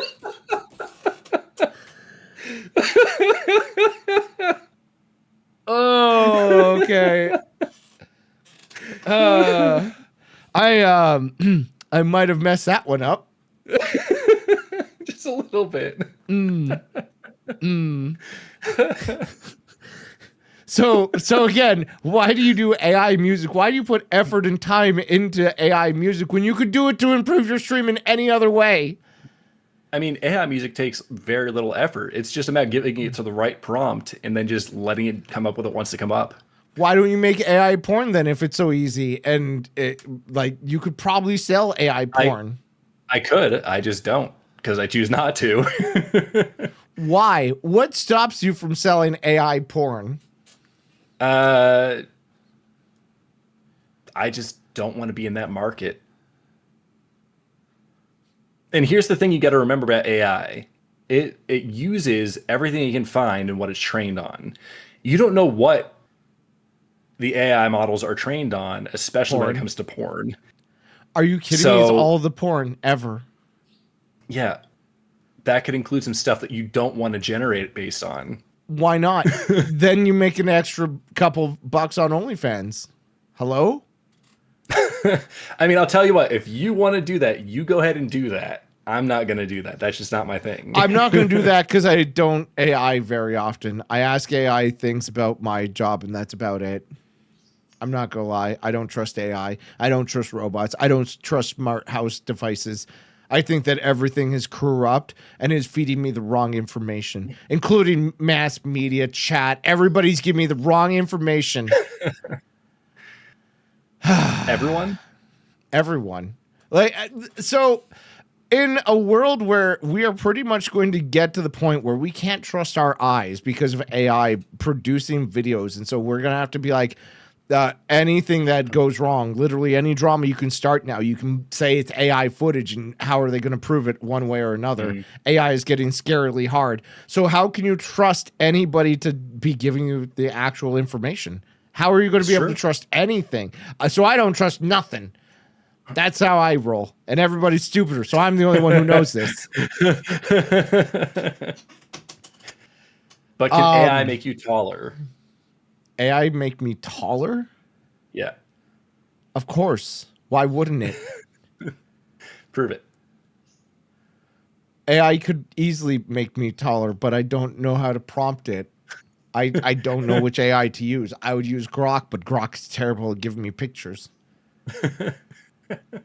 It won't make you taller. It'll make a picture of you taller or a video of you taller. Yeah, but that's enough. People don't see me. Nobody's seen me in real life. And even if they do, I'll just say that was AI too.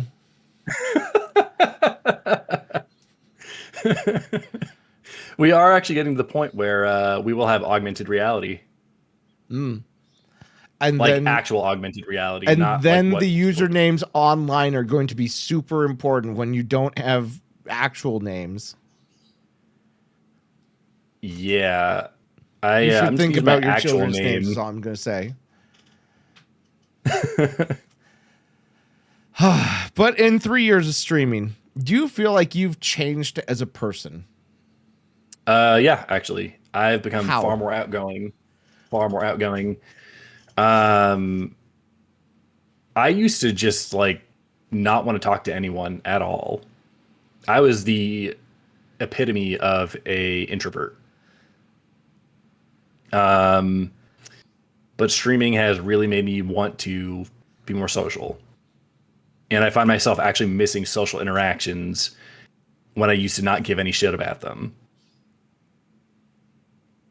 So streaming kind of itches that scratch, because which it gave me that.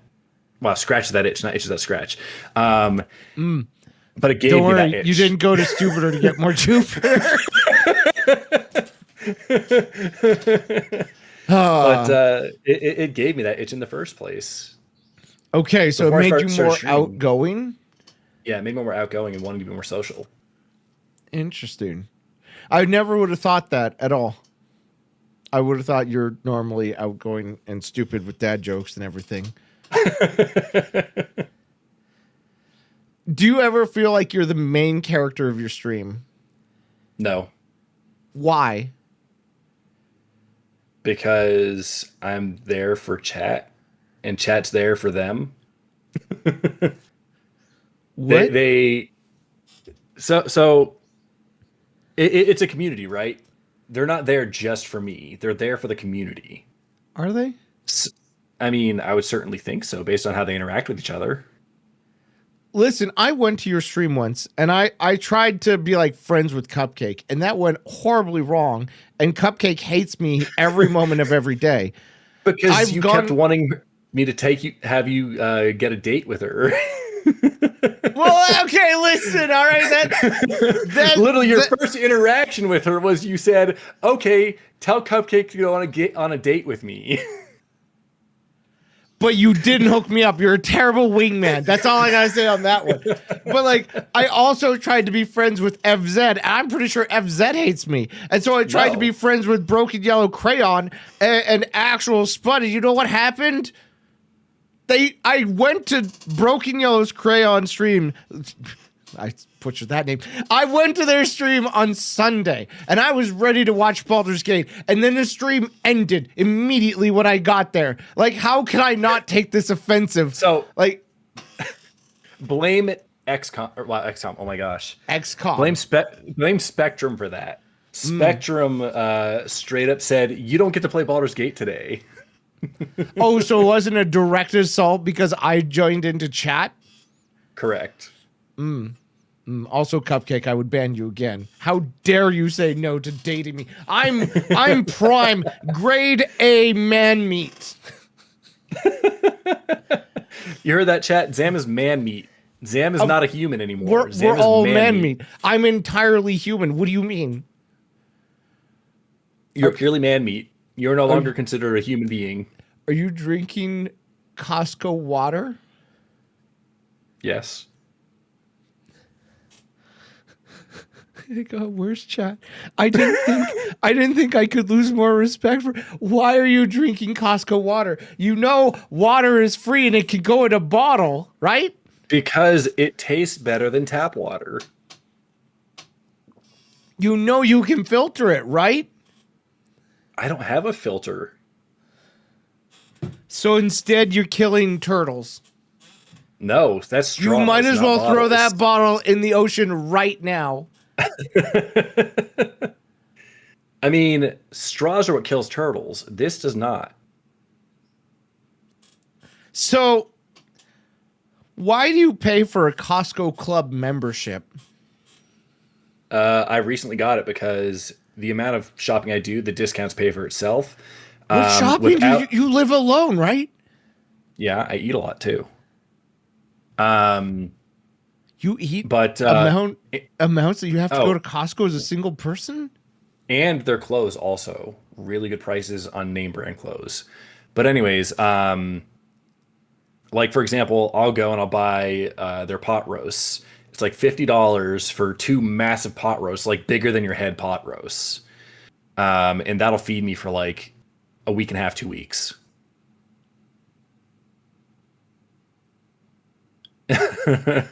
But then also with my Costco membership, I get 2% back without even having the credit card.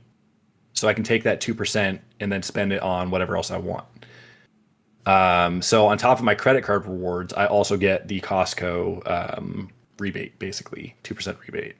But you pay people to shop at their store. Yeah, but that 2% I make back so fast. But you pay them. A membership is so cheap. It's 65 Canadian dollars. Last I checked. Yeah. So, all right, how much do you spend on groceries every year?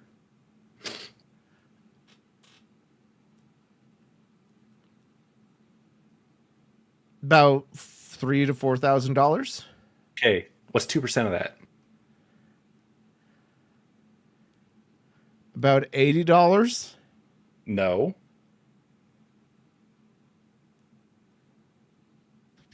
About $80. Anyways, so 2%, your membership's already paid off. And you get a little bit extra back. But you have to pay them to get the money back. You don't understand the scam you're in. Why does nobody shopping at Costco know the Costco scam? You pay them to pay them more so that they can pay you back. Yeah, but everything you get there is on bulk. So anything that you want on bulk, you get for cheaper than you would get elsewhere. I don't need that much. I get everything in bulk. Even if I'm not at Costco, I get everything in bulk. Why? Because it's less trips to the store. Oh, okay. All right, you Costco fanboy. I just got my Costco membership this year. I've not even been a member for a year yet. So why are you singing their praises? Because I see the benefit of it because of how I shop.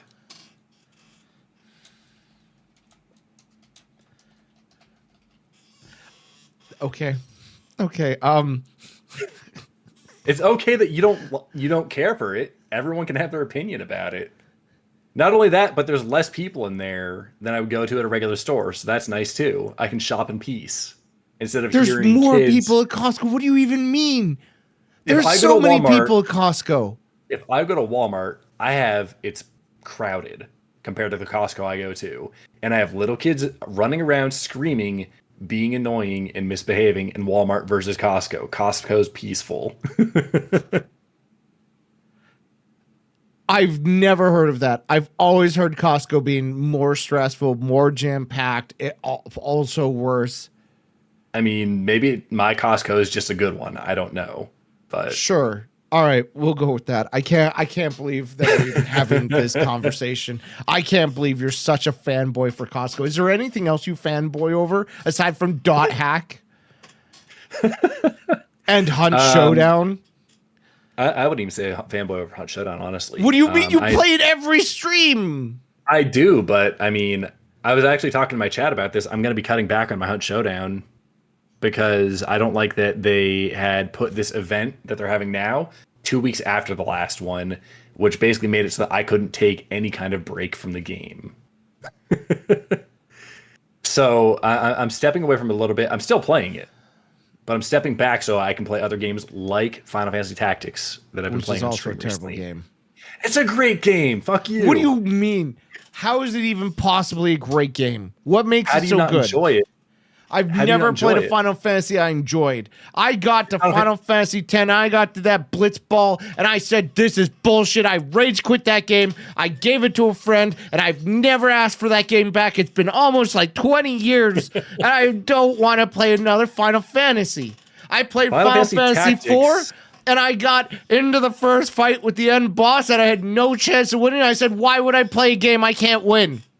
I rage quit. I said, this is garbage. Final Fantasy is garbage. How dare you fucking fanboy for Final Fantasy right after Costco? Specifically, Final Fantasy Tactics. Completely different than every other Final Fantasy game. So you like XCOM. Think of it like a 2D XCOM. No, you're not going to catch me by saying, oh, it's like XCOM. Just think about XCOM with worse graphics and stupider people. All right. Have you heard of Gears of War Tactics? No. Why would I play Gears of War Tactics when I can play Gears of War 1, which was the best and peak of Gears of War? Because Gears of War Tactics isn't Gears of War. Just like Final Fantasy Tactics isn't Final Fantasy. Okay. It's just a tactic game in that universe. And? So if you enjoy XCOM, you'll enjoy it. I won't enjoy it because I don't enjoy that universe. The universe sucks.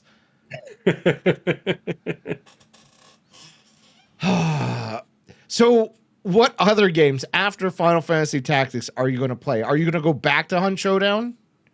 I am playing Hunt Showdown, yes. I am going back to it. However, a game that's on the horizon that comes out at the end of this month. I think it was this month. I'll have to look again, but I'm pretty sure it was at the end of this month. Arc Raiders, which I am very much looking forward to.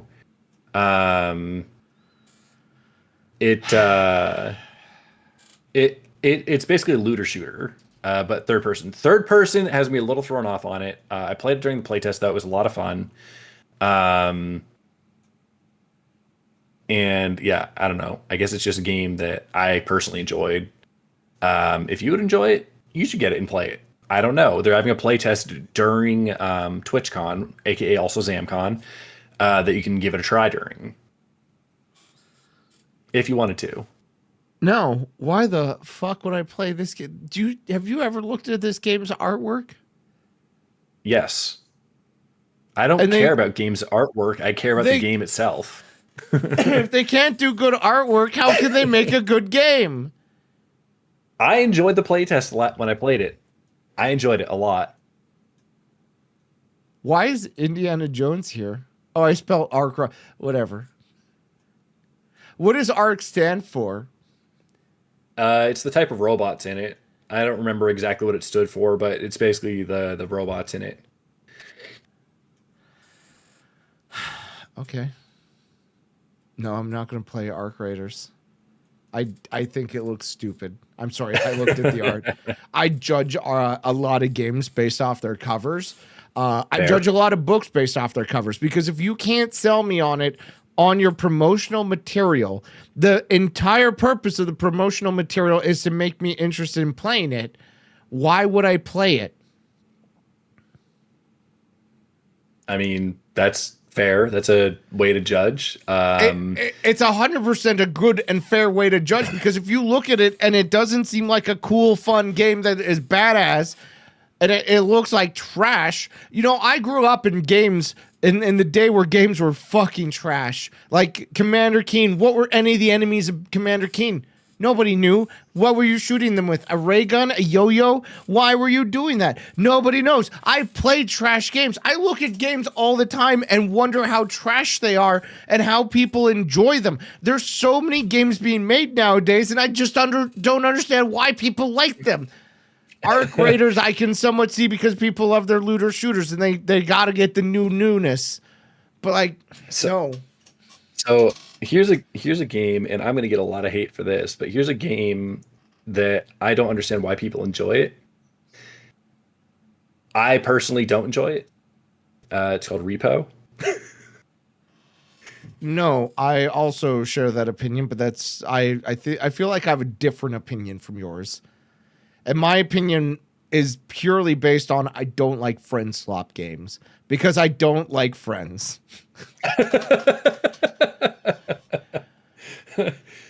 So I've never heard the term friend slop before. What is a friend slop game? Among Us, Lethal Company, Repo. Basically, it's the game du jour that everybody needs to play that has absolutely no reason why people play it aside from it's fun to play with friends. Okay. Why do you play Among Us? Because it's so cool and your friends did this and that. Okay, great. It's a great friend game. But until you know the ins and outs of the games, your friends become the guy who like power level to 60 in World of Warcraft and everybody else is level 16 and ruins the experience for everybody. Then it's on to the next game. What is the difference between Lethal Company and Repo? Absolutely nothing to me. They're friend slop. They're bad games put out together for a haha funny time with your friends. That's a friend slop game. It is like AI slop, but to be played with friends. Gotcha. You could basically have AI make these games, and people would still probably enjoy them. Gotcha. So basically a game that you can't have fun with unless you have friends to play with. Got it. Kinda. Like, I would almost say Overwatch is friend slop at this point. Because, like, what's the point of playing Overwatch anymore, honestly? I haven't touched Overwatch since the last I played with a friend, which was probably over a year ago at this point. Point in case. Yeah. I gotta say, I got the right opinions on video games. If you ever need to know a good video game, come talk to me. Like Elden Ring without the DLC, because the DLC was trash. I'll never touch Elden Ring. Why not? Why don't you like that game? That was a great game. It looks cool. It's badass. I fought dragons. I fought dragons on a lot of games. But the reason that I'm not going to touch Elden Ring is purely because Dark Souls 3. I've never played it. It's on my list of playables.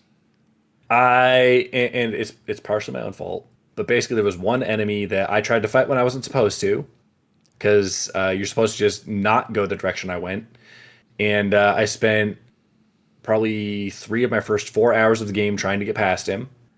Couldn't, and I said, you know what? I'm not playing a game that you can't get past this character when I should be already farther into the game. Oh my god, that's my entire argument about Final Fantasy IV.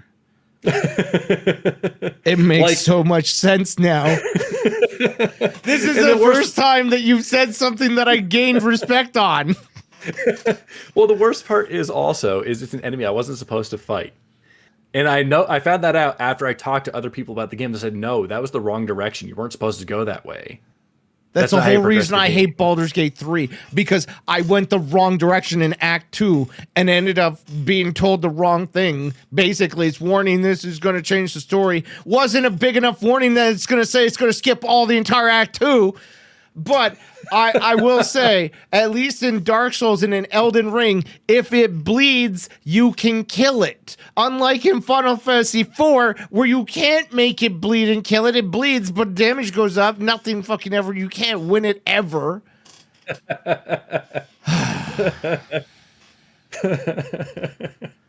I don't even know what banishing the shadows in Act 2 means. I'm going to tell you right now, I went straight to the shadow trials of the Solindari or whatever, and I rescued and I rescued the bitch-ass girl that flew that I didn't even know she had a name. And then everything was over, and I was assaulting Moonsong Towers. So basically, all I'm hearing is you went and did only the main story. That is, I went left instead of right, so I didn't get to go to Little Lamplight.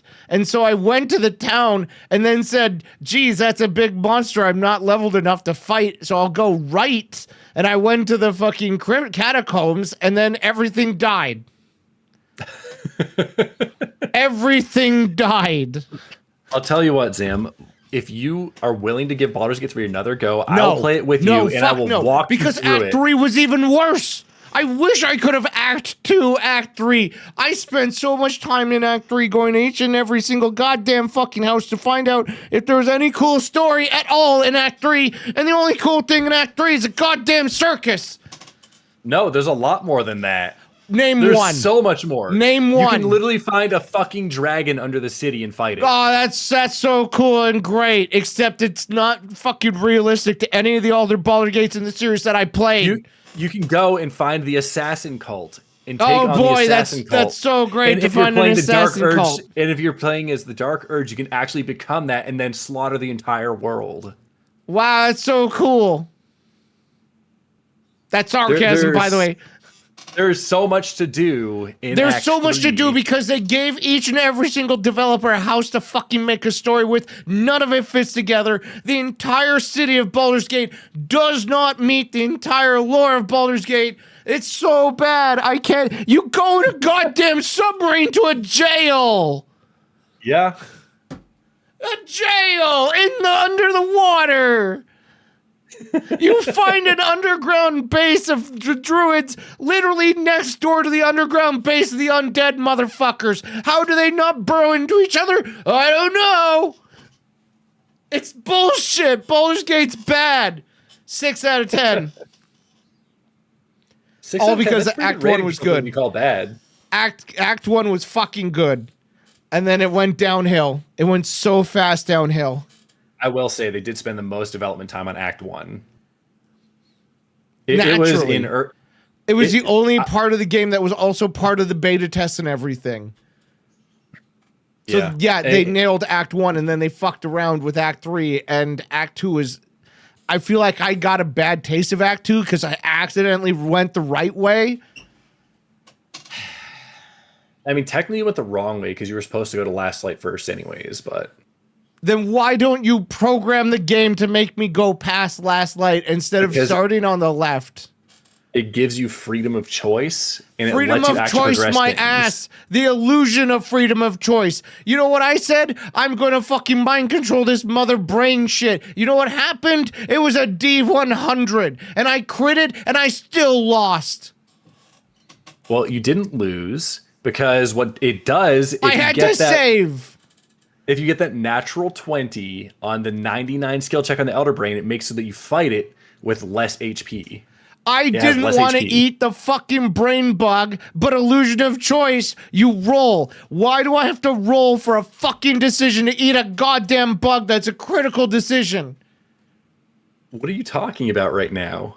At the end of like Act 2 to 3, when you're fighting with the Emperor, it's like, oh, here's another cool bug for you to eat. And it's like a skill check of 16 to not eat the bug. No, you can straight up tell him no. No, you can't. I had to roll, and it said, no, you're going to eat the bug. How many other brain bugs did you put into your brain at that time? Like 40, but like that's not even a problem. No, that's why. I didn't want to eat that one bug. I'm sorry. It was bigger, fatter, and uglier. See, all you do is when you get to, you just don't consume any brain bugs besides the initial one bullshit. that you're forced on. That's stupid. How many bottles of water have you drank today?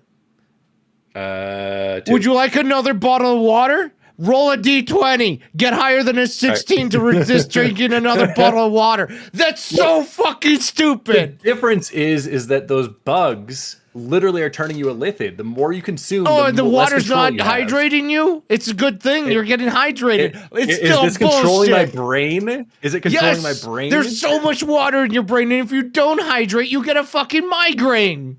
But if you don't eat the bugs, you get a migraine. Is the water sitting there and trying to control my decision making? Yes.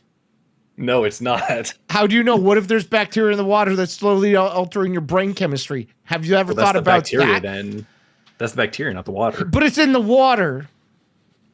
So what if the water has lead and it affects you and you get lead poisoning and you think differently? Checkmate.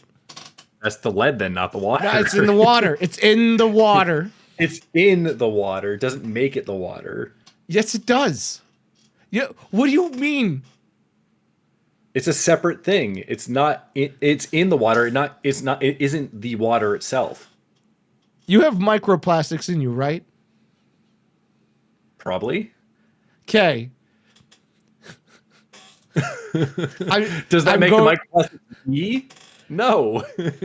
But if I eat you and I eat the microplastics, am I not eating you? You're eating me and the microplastics. No, I'm eating you. Nobody's going to separate microplastics from you. Nobody's going to separate lead from water. But people do. That's the whole point of water purification plants. You shut the fuck up. You shut up right now, you son of a bitch. How dare you try and correct me on this one? My point is I did not want to eat that one bug, and I shouldn't have been forced to eat that one bug. It should not have been a fucking roll. I should have been able to be like, oh yeah, I don't want the bug. It's because the other bugs are controlling your brain. The other bugs that I ate? Yes. I consumed them. They literally burrowed into your brain. No, I ate them. There's literally, you can eat the bugs. Yeah, but in the end, they burrow into your brain still. No, you eat them. They don't go into your brain. You crunch them. Did you not eat the bugs? No, I put them in my brain if I'm using them. Otherwise, I don't use them at all. Next time you play, eat the bugs. Because I never wanted to put another bug in my eye because I didn't want to have to watch that cinematic all over again. So I was like, oh, I'll just put it in my mouth and I'll chew, chew, chew, yummy, yummy. Because I was also playing an orc fighter, so I wasn't like the smartest of the bunch, so I just ate them. I'm a little surprised that you're wondering why becoming more illithid, though, makes you not be able to control yourself from becoming even more illithid. Well, that's completely different. Every single bug I had a decision to eat except for that one. Because that one, at that point, you already had enough of the bugs in your system to make you be like, ooh, maybe this is a good idea. Where's the eating brain bugs? Oh, that's a 4-hour stream. How does nobody have the eating the brain bugs as a short on YouTube? Do I have to make that a short myself? Did I not make that a short? Cinery makes a really good point. You can crunch a tapeworm, they'll still live in you. That's not in my brain, though. That's because they choose to live in your intestines. What These are those things called? They are illithid tadpoles. How is this not it, like but it burrows up into your brain? We're gonna watch my short where I ate the goddamn brain bug. We're doing this live. My short had 10,000 views. All right, show it.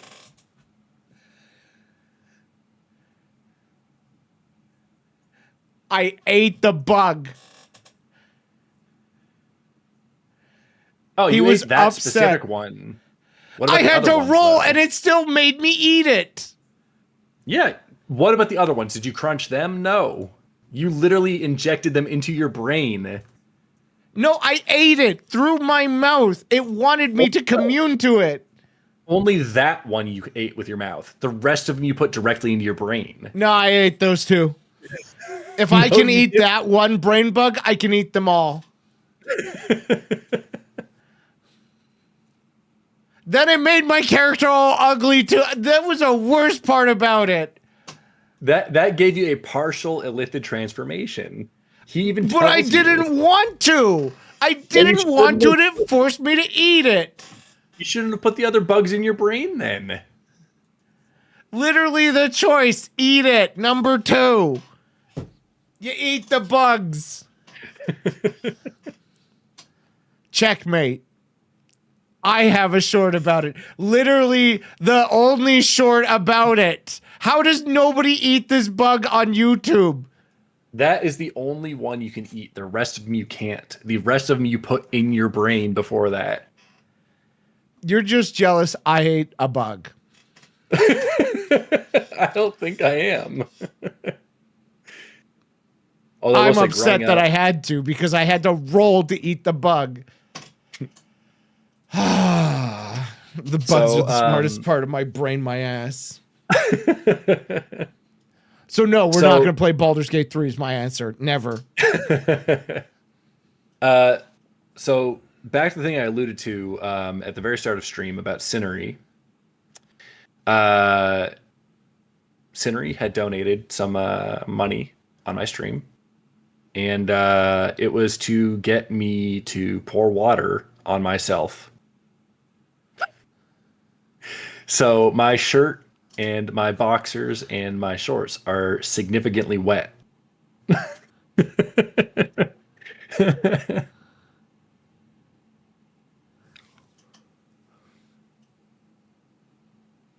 Why did you bring this up?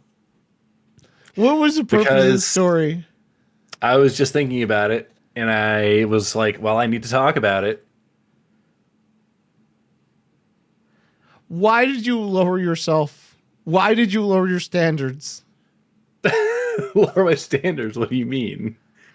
I thought you were a stand-up man and you would never have an OnlyFans, but here you are accepting money to whore yourself out like this. Hey, I don't have an OnlyFans. You don't... You... I don't It's even within think you'd Twitch make TOS. more money on OnlyFans.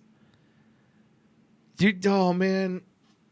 Zam, how much would it cost for you to pour water on yourself? I wouldn't entertain it because I actually need this water. And my mat on my carpet has holes in it. So I'd have to try and clean up this water that I would pour on myself. Like, this is all bad ideas. But how much would it cost? Am I doing anything like this for ZamCon?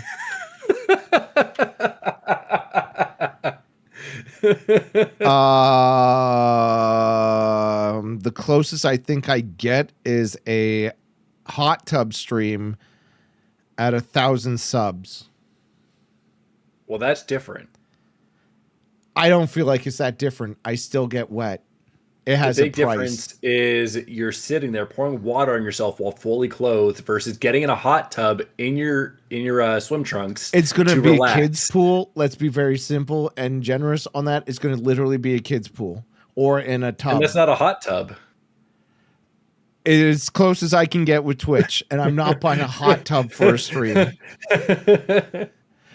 I also have a shower stream, a shave and shower stream, but that's the same level. A shave and shower stream? So I would shave my head on stream, and then I would shower. And I realized that I could have a 4-hour shower for $5.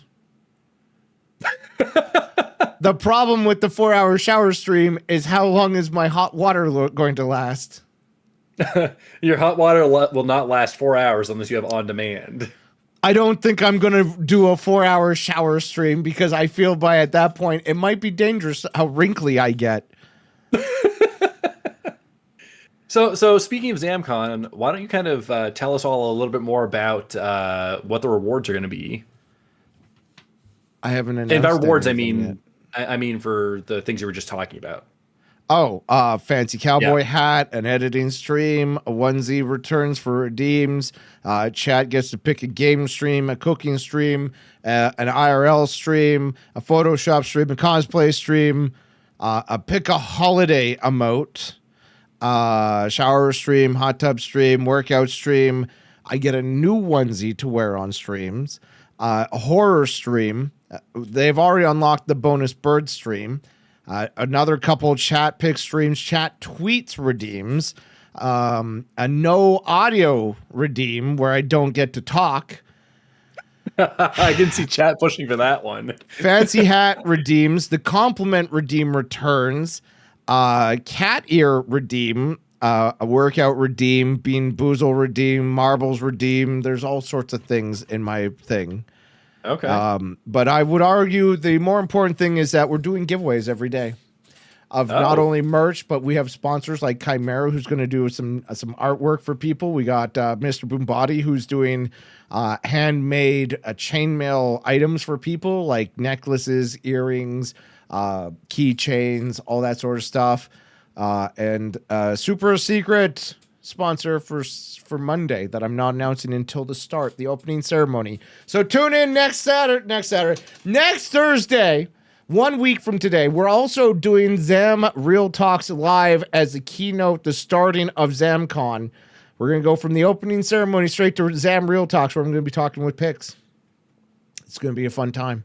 We're going to do it live, and we're going to have some shenanigans where I'm going to have people pay to ask other silly questions between us. It's going to be very awkward. But I feel like I've run out of questions, or I'd have to go back and ask you things about your stream. And I feel like we've moved way past your stream with how much ranting I've gone into. Do you have any topics that you wanted to talk about? What is the game you're most excited for in the next month? I don't think it's coming out in the month. I don't get excited for a lot of games. If you're talking like the next game I'm going to play, because I finished not Baldur's Gate, fuck me. Elden Ring. I feel like I was going to play Hades 2. Okay. and then I would go back and do some more Souls. I wanted to take a break between the Souls-like games. The next game I'm super excited for is Dawn of War 4. I'm super goddamn jacked for that because I love me some not Final Fantasy. Fuck! I love me some Warhammer 40K. Okay. And I want to see Gabriel Angelis return to great glory. Okay. So, since you like Warhammer 40K so much, if Total War came out with a 40K rendition, would you play it? No. Okay. Easy. No, I don't think that game is all that in a bag of chips. I find that game to be boring. It strikes me more as a might and magic kind of game rather than an RTS. I could see that. So it's might and magic from the stance of, building your cities and whatnot, but the RTS is the actual battles themselves. I don't know. I watched Gorlath play it a lot, and I hate his gameplay. It's so boring to watch. I'm sorry, Gorlath. If you watch this and you hear me call your gameplay boring, it's not you, it's the game. It's like why I don't play Mountain Blade, which is this very similar style game. Okay. Except you're actually on the battlefield in that one. Bannerlord I found kind of fun for a little bit. Not nearly as fun as Total War. Total War I had a lot more fun with. Of course you would. Of course you would. Because you like bad games. I will know when we play Hunt Showdown in 2 Sundays from now, and I will complain to the high heavens above about how bad that game is, and I will complain until everybody on every corner of the earth can hear me ranting about how bad the game is. Why is there a giant spider? Why am I doing this? And you know what? Broken Yellow Crayon will be there the entire time, probably giggling her little butt off, going, Sam's so fucking stupid. I'm so much better than... And I will be like, shut your fucking face, Crayon. And I will slam my hand on my desk, and I will swear, and everybody will just be like, yeah, this game's not that good. I will compare it to Escape from Tarkov so many times, and I will much rather play that game, even though there are a million cheaters in that game. I think that, Zam, the only reason you're going to say you don't like Hunt Showdown, the actual reason is going to be because you won't be good at it. What? So let me put this as to what just happened. You just sacrificed Karibo to bring out like the fucking dark magician girl, right? And I had no monsters on the field at all. I have no trap cards, and you're just like, dark magician girl, attack Zam's hit points directly. And I was like an anime character, and I was just like, oh, and in the little corner, the ding ding. And so I'm left here going, why the fuck did you attack me like this? So you know what I'm going to do? I'm going to turn around and I'm going to summon my own pot of greed, and I'm going to draw 2 cards, and I'm going to say, I'm placing a card face down. It's your turn. I'm using Harpy Feather Duster to get rid of it. Fuck! God damn it! My black hole! It's so bad that you understand what I was doing.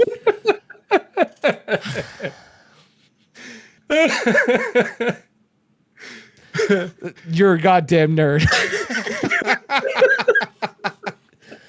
Oh man, I have made so many announcements for ZamCon. I've been doing so many collabs that I honestly don't think I'm going to be sleeping much this year.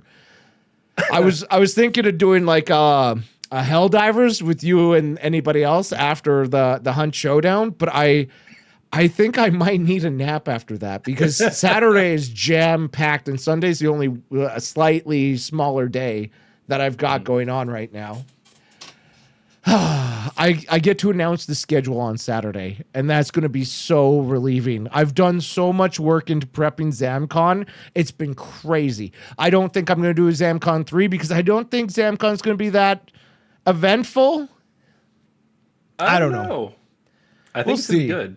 I'd love to do even a simple podcast with somebody who's done events like this to compare and contrast, you know? Not very many people do big events like this. Like, what is the biggest event you've done for stream? For me? I've not. Let's put it that way. Why not? However, it's fun. I just don't have a community size for it. However, I have been part of events.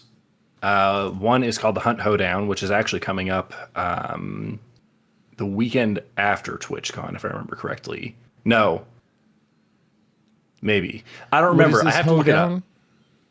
So the Hoedown, basically, it's a group of Hunt Showdown streamers who get together, and every hour and a half, I believe it was, you switch your team. You start playing with other Hunt Showdown streamers. They change your team up every hour and a half. So you have 2 new people that you're playing with throughout the entire day for every time slot you sign up for.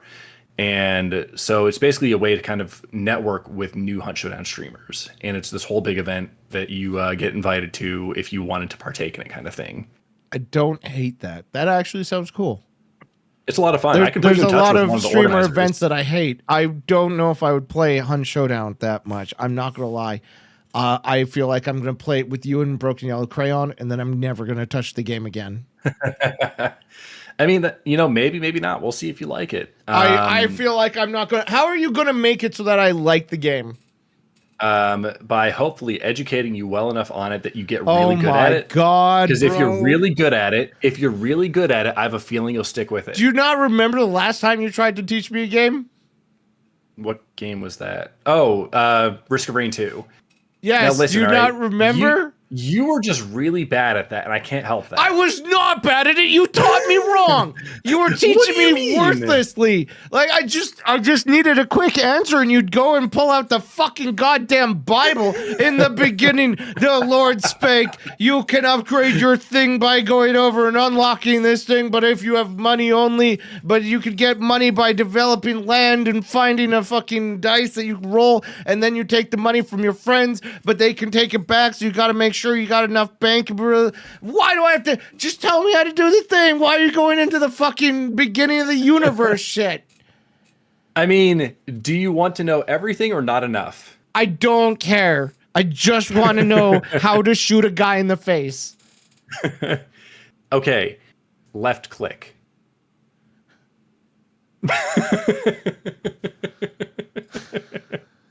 That's short enough for you. I'm going to bind left click to jump now. You can do that. And I'm going to blame you every time. Why is left click not working? Why can't I kill these people?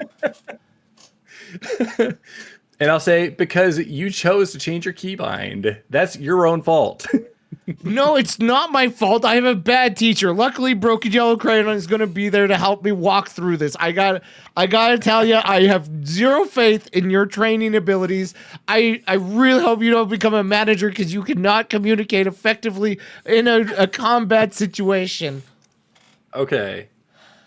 Well, what I would recommend, play the tutorial first. No. That's all I can say. Why the fuck would I play a tutorial? If we're in the middle of a fight, do you really want me trying to tell you how to do things? I'm going to ask Cupcake how I do things, and I will probably get a better answer with chat delay than listening to you tell me how to do it. Okay. And I will do better than you, and then you'll be like, "Oh no, Zam's truly a god gamer." Oh, I don't think that's going to be the case. Hi, Chin. Welcome back to the Zam Real Talk show. Thank you for the raid on over. Your crew is very nice and polite and kind to be here.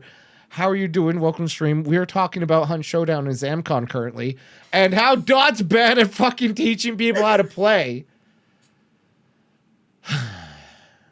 Anyways, Dot, any other conversation that you had on your side? Anything you want to talk about at all? Thinking nothing's happening. You have known me for quite some time, and yet you are not interested in anything about me at all. You don't care about me as a person. What a terrible friend you are. I've never said that. Every time we have chats in our DMs, I sit and ask you questions. And then I usually don't respond for a day. Or I change the topic. Exactly. How do we know each other? Well, Back in the beginning, there was nothing but darkness. And so the Lord spake, saying, let there be light. And there was, and it was good. And then he slept for a day. And on the second day, I forgot what happened, but I bet there was like 2 turtle doves and a partridge in a pear tree. And then like he made earth or something, and then he made animals, and he flooded the earth, and Noah had animals. I really don't understand the Bible. Anyways, at the end of like 3,000, maybe 50,000 generations of humans, I became born. And Dot happened to have a cosmic coincidence that Dot was born at the same generation and not killed in World War II. And so Dot was born and I was born, and then we went on to Twitch together and we met people in the similar crowds, and Dot said he was a streamer. And I said, okay, I'll go watch you sometime. And I watched him, and he was so fucking bad he made me a mod. You asked to be the mod, by the way. No, I copy-pasted to be mod. You still did it. I literally copy-pasted, and you accepted me and made me your mod, and then you regretted it every day since. And then he begged me to be public friends with him. I wouldn't say beg. You see how long it was to get to the point? That's how long it is to get an answer from you when you teach me how to play a game. Oh, I sat and listened. I would hate to play a board game with you. Chin says I'm a W teacher. No, he's Chin's wrong. He also asked me in DMs earlier in the stream why I still have birds at my house that the American government aren't paying them. I didn't read that DM, but I really wish I hadn't gone back and read it. Do I ever take things seriously? All the time. What do you mean? But I'll usually say, I'm taking this seriously. Chin, thank you for the bits. Not Chin, napkin. Fuck. It's okay. Nobody's going to care about this part. Everybody on YouTube probably already tuned out after my rant about Baldur's Gate, I tell you what.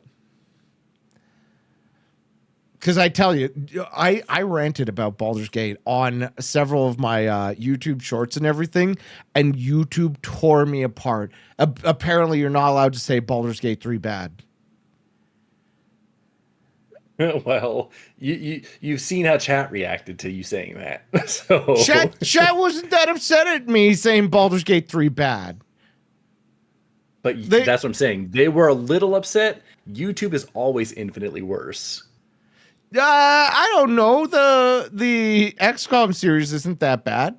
Nobody's really negative on that. True. There's just one guy who keeps asking me to make more ships, more planes. And he keeps thinking that Super Earth 8 is the answer, but it's not. Spoiler, Super Earth 8 also loses. Napkin, thank you for more biddies. Ah, man, what is a campaign? What I don't understand what chat's going on about right now.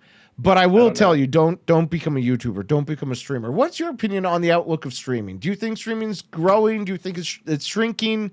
Where do you think streaming's headed in the next couple of years? I think streaming is shrinking. I think that we're eventually going to have AI streams where that's all we have. I would easily watch that over watching you. I mean, that's fair.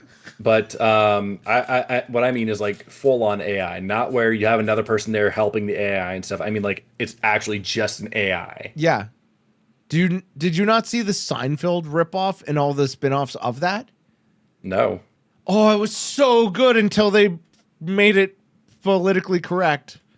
It was so fucking good because it was so off the wall, and sometimes they would have different scenes from Seinfeld, and of course they're different characters, and they developed more lore as the show went on, where there was like roommates and there were other people in the building, and they were talking about all these like aunts and uncles, and there were more characters being developed and stuff. But like they would have segments where Jerry would do his stand-up, like they did in the show, like, oh, airline food, what's the deal with that? Except it would be like, what did the chicken say at the door after it knocked? What? And then it would go to the next scene. Nobody knew. It was genius. I fucking loved it. It was so good. AI Seinfeld was so goddamn good. And then it went racist, and I understand why they had to change the AI, but like until it went racist, it was really good. Okay, and now is this a Twitch stream? It was. I don't know Okay. if it's still around. Because I think it probably got shut down because of how racist it was. But yeah, there's all sorts of different AIs, like Neurosama. Do you know how many people watch her and she's completely AI? The developer pops in a lot, but it's still Well, that's what I AI mean. generated. She plays but- Minecraft by herself as an AI. Really? Okay. That's actually interesting. Also, chat wants to know if that green is really your wall color. That is really my wall color. I did not paint it like that, by the way. It was that when I bought the house.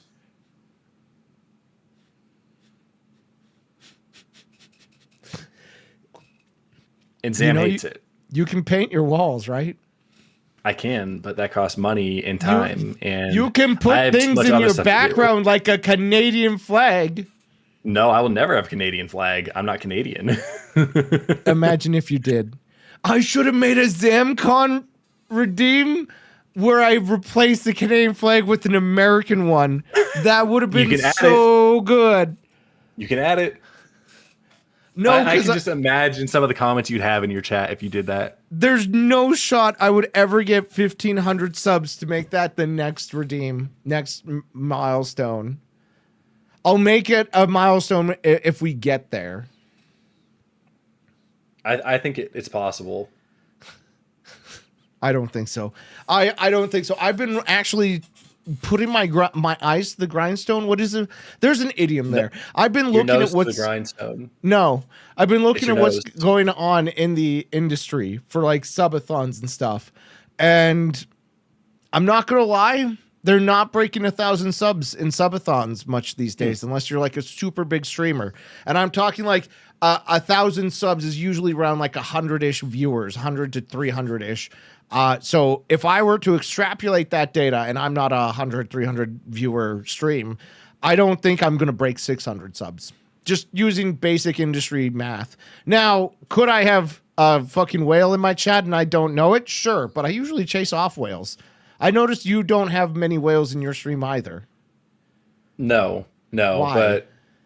But because honestly, on Twitch, there's not a lot of them. There really isn't. I disagree. I've ran into so So- many. I chase them away all the time because I don't pay them enough attention for what they're paying. Well, then maybe it's just because I'm a terrible streamer. I don't know. But Yeah, absolutely. That's probably it.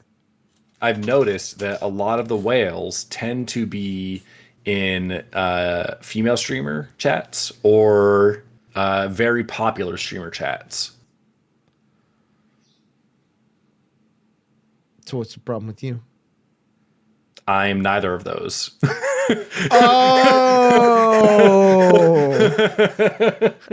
Okay. All right. I see what the problem is now.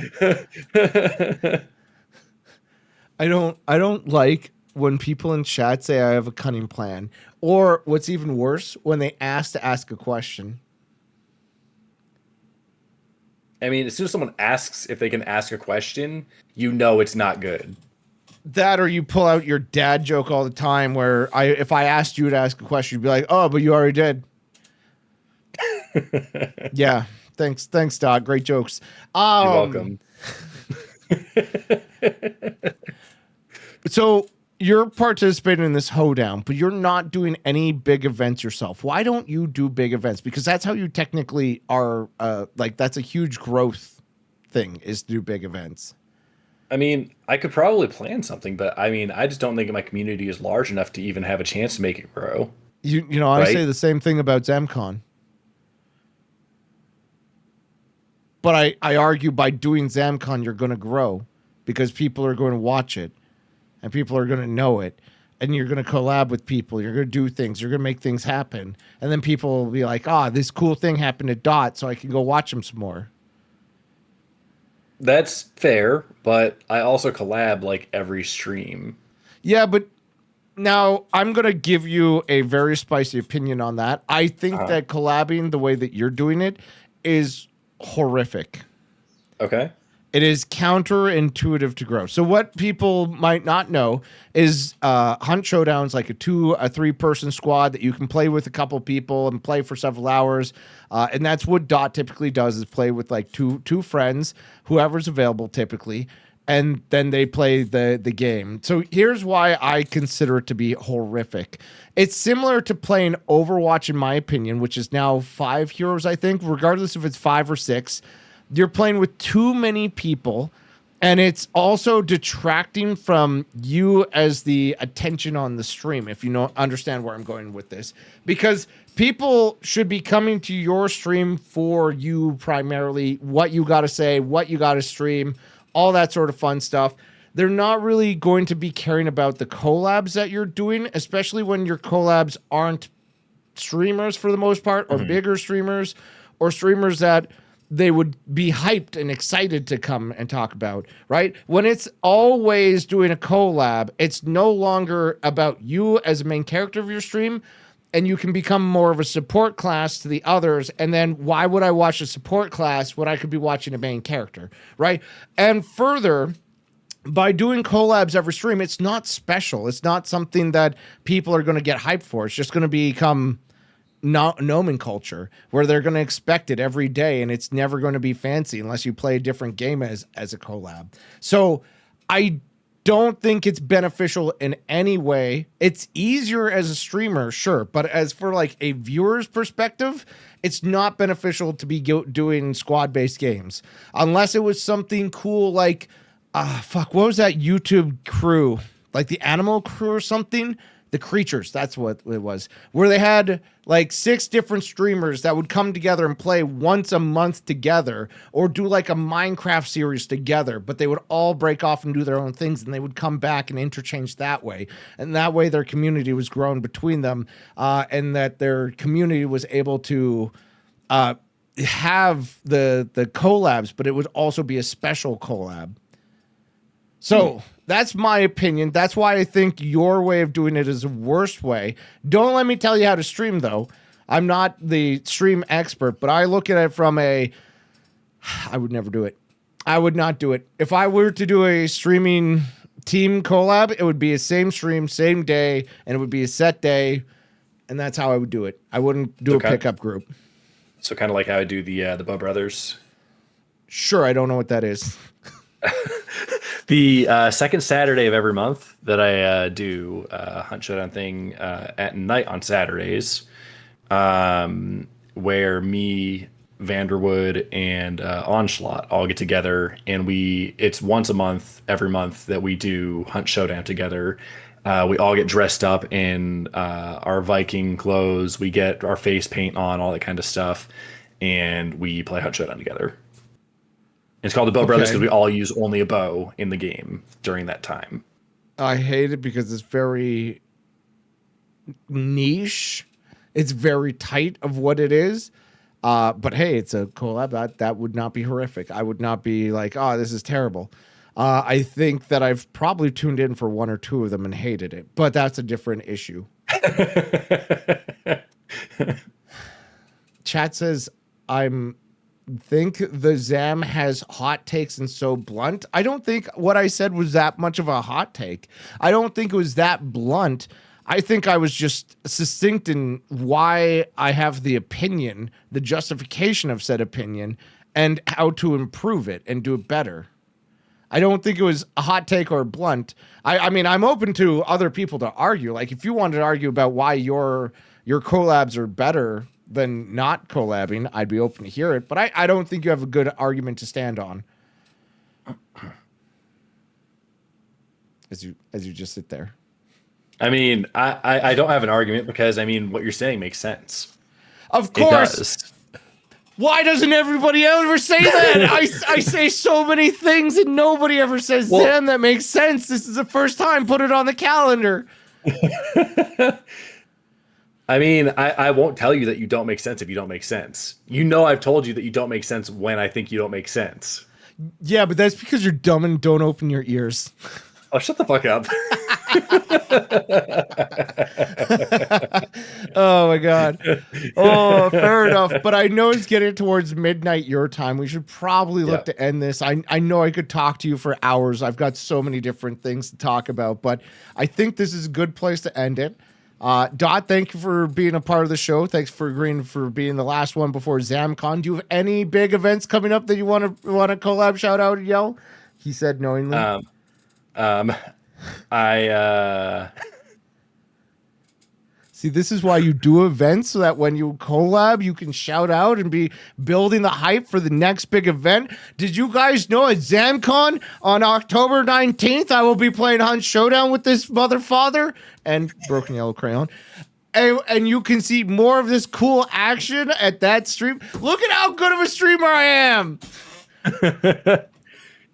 But yeah, so that is something that if no one knows about, I'm surprised they don't know about it. Because you did promote that last week. So chat, if you don't know, then you're not paying attention to Zam at all. Like literally at all. Do you know how many people pay attention to me? Not many. Not many at all. I feel like everybody just tunes in to beak me. I tell you what.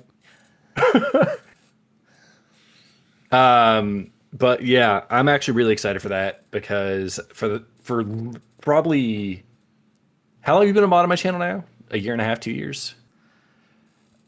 I don't know. I never write down the day I get modded. Who does that? Who counts the days? For however long it's been, though, you always said you're never going to play Hunt Showdown, ever. So I'm actually really excited for the collab on the 19th. Listen, all right. I stand by. I would never have played this game. However, for ZamCon, I typically will err on the side of pleasing the other collabor, not only because they're really doing the work for me. I'm going to be so tired from doing a 100-hour stream that they're going to be carrying the content and being part of really the focus of the content while I just tiredly jam buttons. So first off, I'd much rather them have the better content to make into content rather than being like, okay, I'm never going to play this game. Further, it's also really good content for me to go back on me saying I'm never going to play a thing. Like, come on, that's great content. That's like me saying, oh, I'll never eat a jalapeno chip and then I eat one on ZamCon. Amazing. Cinema. So all right, let me ask you this. Would you ever do the spicy chip challenge? I already did the spicy bear and it was worse, arguably, according to the Scoville unit. Second off, I did the spicy nut challenge and I had to quit that one. That one kicked my ass. I think doing the spicy chip challenge wouldn't be a fucking problem. Okay. I would easily do it, but I think it's too low of a spice level. And that's why I'm not one of those people that's like, oh, spice is a big thing. However, I'm doing spicy beans during ZamCon. Those spicy beans just suck because there's never a good one. Yeah, I have them right here, and I hate them. Yeah, they're terrible. Even the sriracha, if you've ever eaten sriracha by itself as a jelly bean, it's disgusting. Mm-hmm. And jalapeno tastes like you're eating dirt. Yeah. I will say, though, sriracha's that's like the least worst out of all of them. I don't know if that actually is in terms of spiciness, but yes, also, yes. I actually I've never actually gotten Carolina Reaper yet. Habanero fucking sucked. Although cayenne was the worst because that one just lingers. I didn't think cayenne was the worst. The Reaper's actually really bad. I like the mango habanero.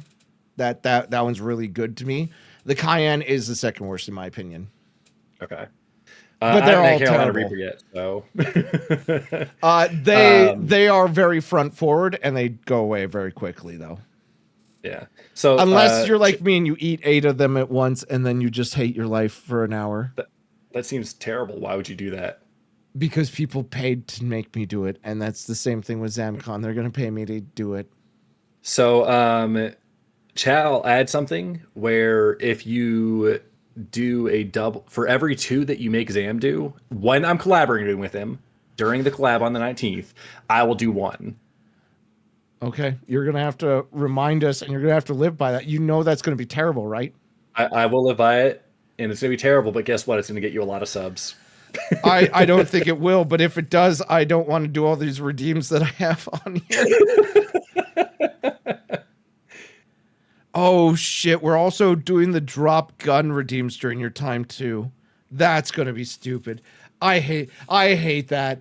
I forgot we were doing a special dot menu as well. I have to do the special menus. I was gonna do those tomorrow. Debut dot. That was definitely a debut. Thank you, Chin, for reminding me. That was a bro move. That's a real one. That's where you know you've got a good collab and a streamer that cares. Because you know how many streamers wouldn't do that? I wouldn't. Fuck you. Fuck you. I'm not eating free beans for you. Jesus Christ, what do you think I'm gonna do? But I've done other things like with Lambo and Chimera. I did collabs with them. I learned how to do crochet through them for very similar where they raised money. And I have to learn how to do knitting at some point. It's not on my radar, but it's just tough to do a lot of those things. But that's why I never count on other people to support me for the events. And that's why I have huge thank you for almost every one of my collabers for ZamCon. I would say thank you, but you'll get it at the end at the closing ceremonies at midnight on Monday. Well, 11:30, but it's until midnight. Oh, I'm not looking forward to that. Anything else you want to say before we end the podcast? Everyone donate to Zam right now.